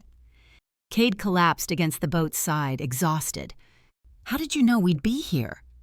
Simple deduction, Wadsworth said. The tide patterns, wind direction, and the fact that you two seem magnetically attracted to the most dramatic possible outcomes. Also, I put a tracker on Naia's phone. Very high-tech, very invasive of privacy. Very necessary given your tendency to almost die every other day. The Penguin crew began pulling them toward shore, their synchronized swimming surprisingly efficient. By the way, Wadsworth added casually, Evelyn has Marco drawing up the paperwork to officially merge the Lighthouse practice with PAC resources. Apparently, supernatural therapy is about to become Portland's newest growth industry. She what? Naia said. Oh, and she's planning the wedding. Something about doing it properly since you two completely botched the proposal. I suggested a penguin honor guard. She seemed receptive. Chapter 8. 3 weeks later, Naia's lighthouse had undergone what Wadsworth called aggressive gentrification with supernatural characteristics. The single-room dwelling now sprouted a glass-walled addition that served as a proper therapy office. Solar panels gleamed on the roof. A professional-grade coffee machine dominated the kitchen counter, making sounds like a tiny dragon whenever Pierre operated it. The feng shui is completely wrong, Wadsworth announced from his new ergonomic perch by the window. That desk should face east for optimal morning productivity. Also, the coffee machine intimidates clients. Mrs. Henderson's cat specifically mentioned it resembles a predator. Mrs. Henderson's cat is a pathological liar, Cade said from where he was assembling office furniture, following instructions with the intensity of someone defusing a bomb. He claimed he was possessed by ancient Egyptian deities. Turned out he just had worms. A misdiagnosis anyone could make, Wadsworth sniffed. The symptoms are remarkably similar. Naia looked up from her licensing paperwork, which had somehow tripled since the PAC's legal team got involved. Cade, that desk leg is backward. He studied the furniture like it had personally betrayed him. The instructions are in Swedish. They're pictographs, Naia pointed out. Swedish pictographs. The doorbell chimed, another new addition. Marco entered, carrying a box of what smelled like Elena's homemade pastries and looking harried. The inspector will be here in an hour, he announced, setting down the box. Also, the Portland Tribune wants an interview about the revolutionary integration of supernatural therapy into modern PAC structure. Tell them no, Cade said, now holding the desk leg like a weapon. I did. They offered double. Still no. They promised to mention Wadsworth's heroic rescue. Wadsworth perked up. Did they specify how many paragraphs? Because my heroism requires at least 3, plus a sidebar about my therapeutic credentials. You don't have therapeutic credentials, Marco said. I have life experience, which is basically the same thing. Wadsworth waddled over to inspect the pastries. Plus, I've been certified by the International Association of Aquatic Therapeutic Practitioners. That doesn't exist, Marco said. It does now. I founded it yesterday. I'm president, treasurer, and keynote speaker at our upcoming conference. Wadsworth selected a croissant with careful consideration. The theme is Swimming Toward Mental Wellness, a multi-species approach. Evelyn entered through the door Marco had left open, looking younger than she had in months. The silverweed had completely cleared from her system, and with it, the fog that had clouded her mind. The inspector's early, she announced. He's examining the bridge. Apparently, he has concerns about its structural integrity vis-a-vis penguin traffic. That's discrimination, Wadsworth said through a mouthful of croissant. I'll sue. My cousin's brother-in-law is a paralegal. Well, he watches a lot of Law and Order, which is basically the same thing. Everyone calm down, Naia said, but her hands shook slightly as she organized papers. It's just a routine inspection for the therapy license. Nothing about this is routine, Cade muttered, finally getting the desk assembled. It immediately collapsed. The inspector appeared in the doorway, a thin man with a clipboard and the expression of someone who'd seen too much. His nostrils flared slightly. Werewolf, but the bureaucratic kind. Dr. Jones? His voice sounded like he gargled gravel for fun. "I'm here for the inspection." "Of course," Naia said, standing. "Would you like some coffee?" "Pierre makes excellent." The coffee machine chose that moment to emit a sound like a dying whale crossed with a steam engine. Everyone jumped except Wadsworth, who nodded approvingly. "That's its cleaning cycle," he explained to the inspector. "Very thorough, very loud, very likely to achieve consciousness soon." The inspector made a note. "Let's start with your credentials," he said, flipping through his papers. "I see you have your doctorate, your clinical license, and a letter of recommendation from a Professor Wadsworth." "That's me," Wadsworth announced, puffing up to his full height. "I vouched for her professional excellence and general competence in matters both therapeutic and maritime." The inspector stared at the penguin. "You wrote a letter?" "Dictated, Marco typed. I don't have opposable thumbs, obviously." Wadsworth adjusted his invisible spectacles. "Would you like me to recite it? It's quite moving. I used the word transcendent 3 times. "That's not necessary." The inspector moved through the space, noting things on his clipboard. He paused at the therapy office where afternoon light streamed through glass walls, creating rainbow patterns on the floor. "The space is acceptable," he said slowly, "but I have concerns about environmental factors." "Such as?"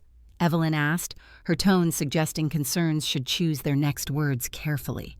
"The proximity to water, the isolation, the bomb." He paused, watching Pierre chase Bruce and Sergio out of the kitchen with a spatula. "Unusual support staff." "Those are features, not bugs," Wadsworth said. "Water proximity aids in emotional regulation. Isolation ensures privacy, and we penguins provide essential comic relief, which is proven to improve therapeutic outcomes by 37%. "You just made that up," the inspector said. 43% of statistics are made up on the spot," Wadsworth replied cheerfully. "But that doesn't make them less true in spirit." Cade's phone rang. He answered it, his expression darkening as he listened. "What?" Evelyn asked when he hung up. "The council wants a meeting," he said quietly, "about the incident at the aquatic center, and about," he glanced at Naia, "succession concerns." The inspector's pen stopped moving. "The council is involved?" "The council can go swim in wolfsbane," Wadsworth declared. "We don't recognize their authority over therapeutic practices or matters of the heart." "Wads," Naia warned. "What, someone needs to say it. They're just a bunch of old wolves who think tradition trumps progress. Last week they tried to ban interspecies mating, as if love cares about taxonomic classifications." "Interspecies?" the inspector repeated, looking between Cade and Naia with new interest. "We're both technically aquatic," Cade said carefully. "He's a wolf-selkie hybrid, and she's a full selkie," Wadsworth announced. "Their children will be magnificent, assuming they survive the genetic confusion. I'm already planning their swimming lessons." "Children?" Naia squeaked. "Well, obviously not immediately," Wadsworth said. "You haven't even had a proper wedding yet. Speaking of which, I've prepared a list of musical selections for the ceremony, heavy on sea shanties." The inspector looked like he was developing a migraine. "I need to make some calls." He stepped outside, phone already at his ear. "Great," Cade said. "We've scared off the inspector." "We haven't scared anyone," Evelyn said calmly. "We've simply presented him with a new paradigm. That's corporate speak for 'we broke his brain,' Marco." Niu translated. Through the window, they could see the inspector pacing, gesticulating wildly as he talked. "Should we be worried?" Naia asked. "Nah," Wadsworth said, helping himself to another pastry. "I recorded him last week at that underground poker game in Portland, the one where he lost $3,000 to a werebadger named Tiffany. Very embarrassing, very useful for leverage." "You're blackmailing a government official?" Cade said. "I prefer encouraging cooperative behavior through strategic information management." Wadsworth preened. "It's basically therapy." The inspector returned, his face slightly pale. "I've spoken with my superiors. Given the unique circumstances and the clear benefit to the supernatural community, we're granting provisional approval." "Provisional?" Naia asked. 6-month trial period, regular inspections, and, he paused, mandatory documentation of all therapeutic interventions involving interspecies coupling dynamics. He wants you to write about your sex life, Wadsworth translated helpfully. For science. That's not, the inspector started. I'll handle the documentation, Evelyn interrupted smoothly. My experience with PAC bureaucracy will ensure everything is properly recorded. The inspector fled. Well, Marco said into the sudden silence, that went better than expected. We're approved, Naia said, sinking into her chair. Provisionally approved, Cade corrected, finally abandoning the furniture assembly, which means the council will try to interfere. Let them try, Evelyn said, steel in her voice. I've been dealing with the council longer than most of them have been alive. They're about to learn what happens when you threaten my family. Family? Naia repeated softly. Obviously, Evelyn said. You saved my grandson. You restored my sanity. You're treating PAC members who haven't had proper mental health care in decades. What else would you be? Wadsworth waddled over to Naia, patting her leg with one flipper. See? I told you the lighthouse was too small. Family requires space, and premium fish, and possibly a documentary deal. We're not getting a documentary, Cade said. Actually, Marco said, looking at his phone, Netflix just called. They want to do a series about supernatural therapy. The Seal Whisperer is the working title. That's terrible, Naia said. I suggested pause for thought, Wadsworth added. Or Freud would flip, therapy for flippers. Marketing wasn't interested. Pierre emerged from the kitchen carrying a tray of tea. Perhaps we should celebrate the approval before planning television careers. Elena's special blend? Evelyn asked, then laughed at everyone's horrified expressions. I'm joking, though I may never trust tea again. They gathered in the main room, sunlight warming the space as afternoon stretched toward evening. The coffee machine had stopped its demonic noises. The desk remained unassembled, but had been repurposed as a makeshift table. A toast, Evelyn said, raising her cup. To new beginnings. To family, Marco added. To not drowning, Cade said, looking at Naia. To therapeutic interventions, Naia said, smiling. To me, Wadsworth announced, the hero of this story, the penguin who saved love. The professor who… Wads, everyone said in unison. Fine, to us. He raised his own tiny cup, which Pierre had specially procured.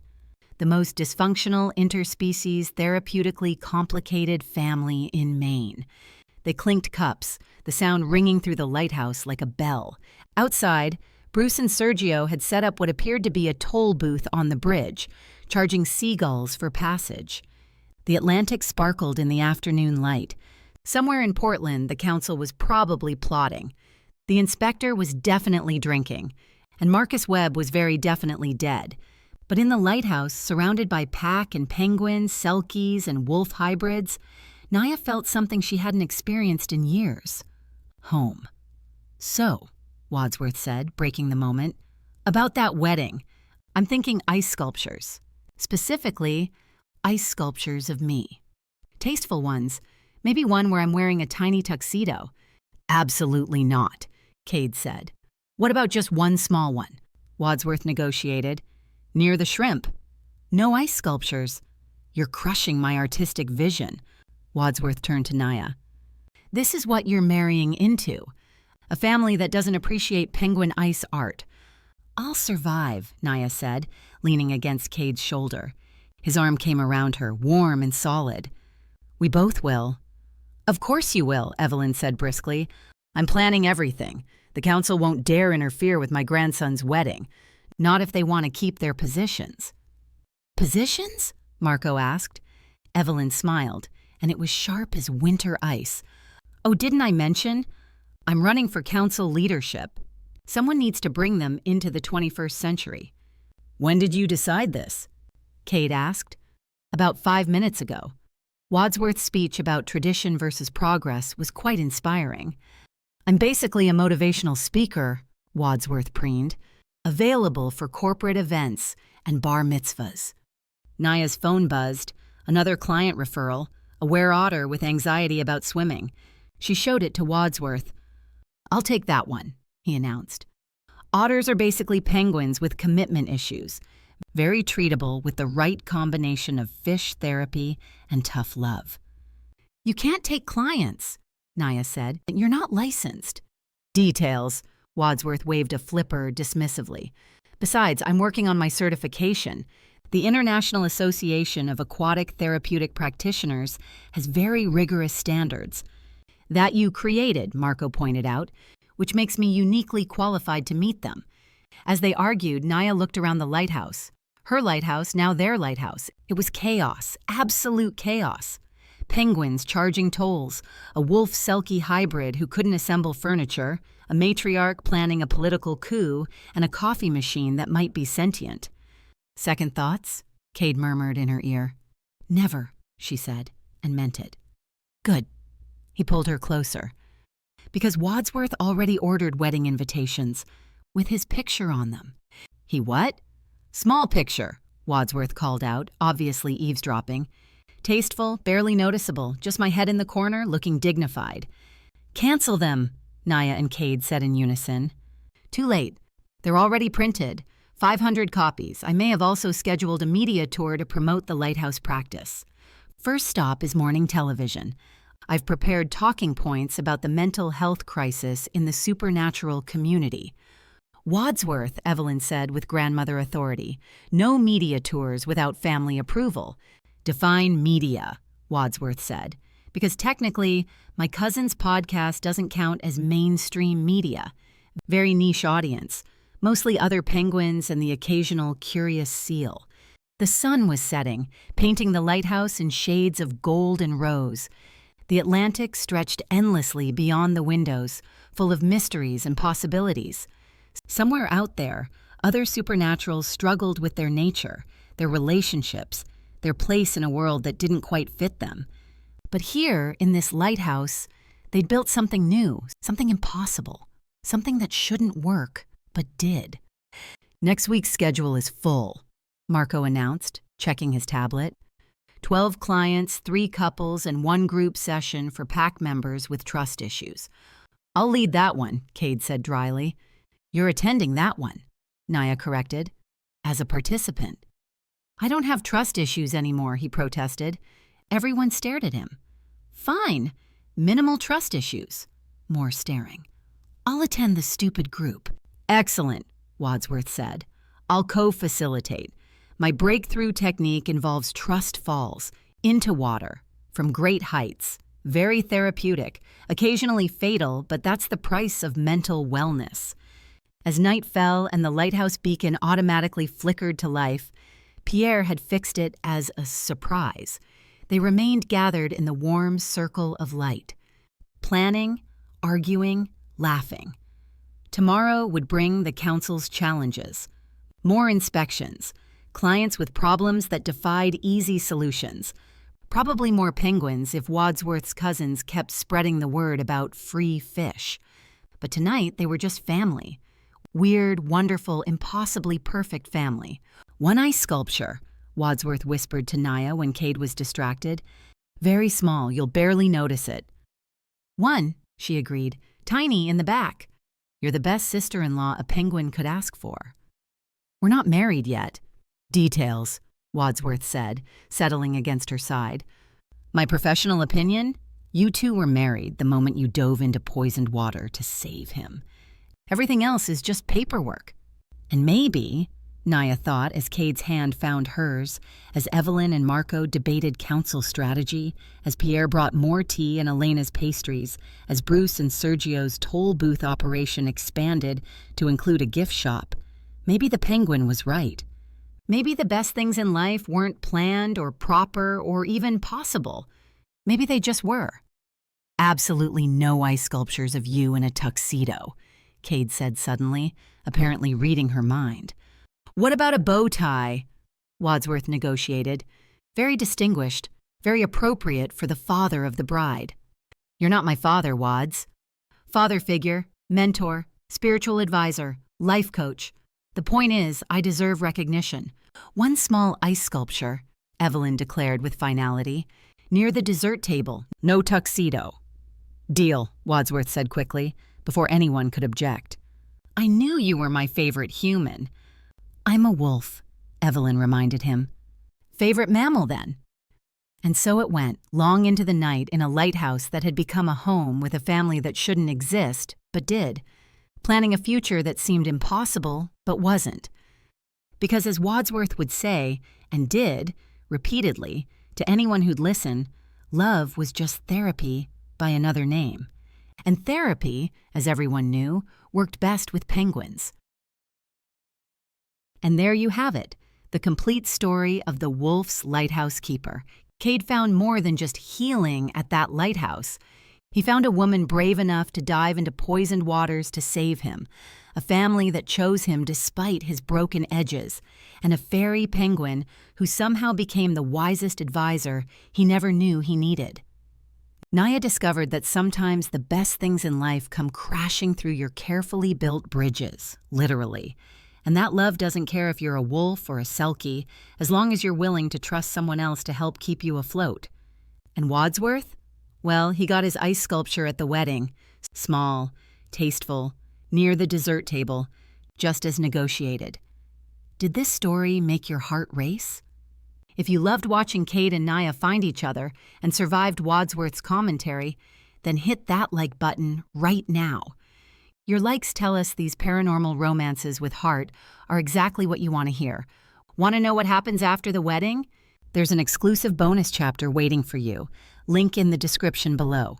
Trust us, you'll want to see Wadsworth's attempts at teaching swimming lessons to wolf-selkie hybrid pups. It's exactly as chaotic as you'd imagine. Your comments fuel these stories. Tell us, was Wadsworth your favorite character? Do you want more selkie romances? More talking animals who steal the show? DN. Leo personally reads every single comment and creates stories based on what you want to hear. Subscribe and hit the bell so you never miss our next romance. Next week, we're bringing you another original paranormal love story written just for this channel, because you deserve romances that surprise you, characters who feel real, and love stories that prove sometimes the most impossible matches make the most perfect sense. Until next time, remember what Professor Wadsworth says, love is just trust wearing a fancy dress, or in my case, a very small bow tie. Thank you for listening. Thank you for being part of our pack. And thank you for believing that every story and every love deserves a happy ending.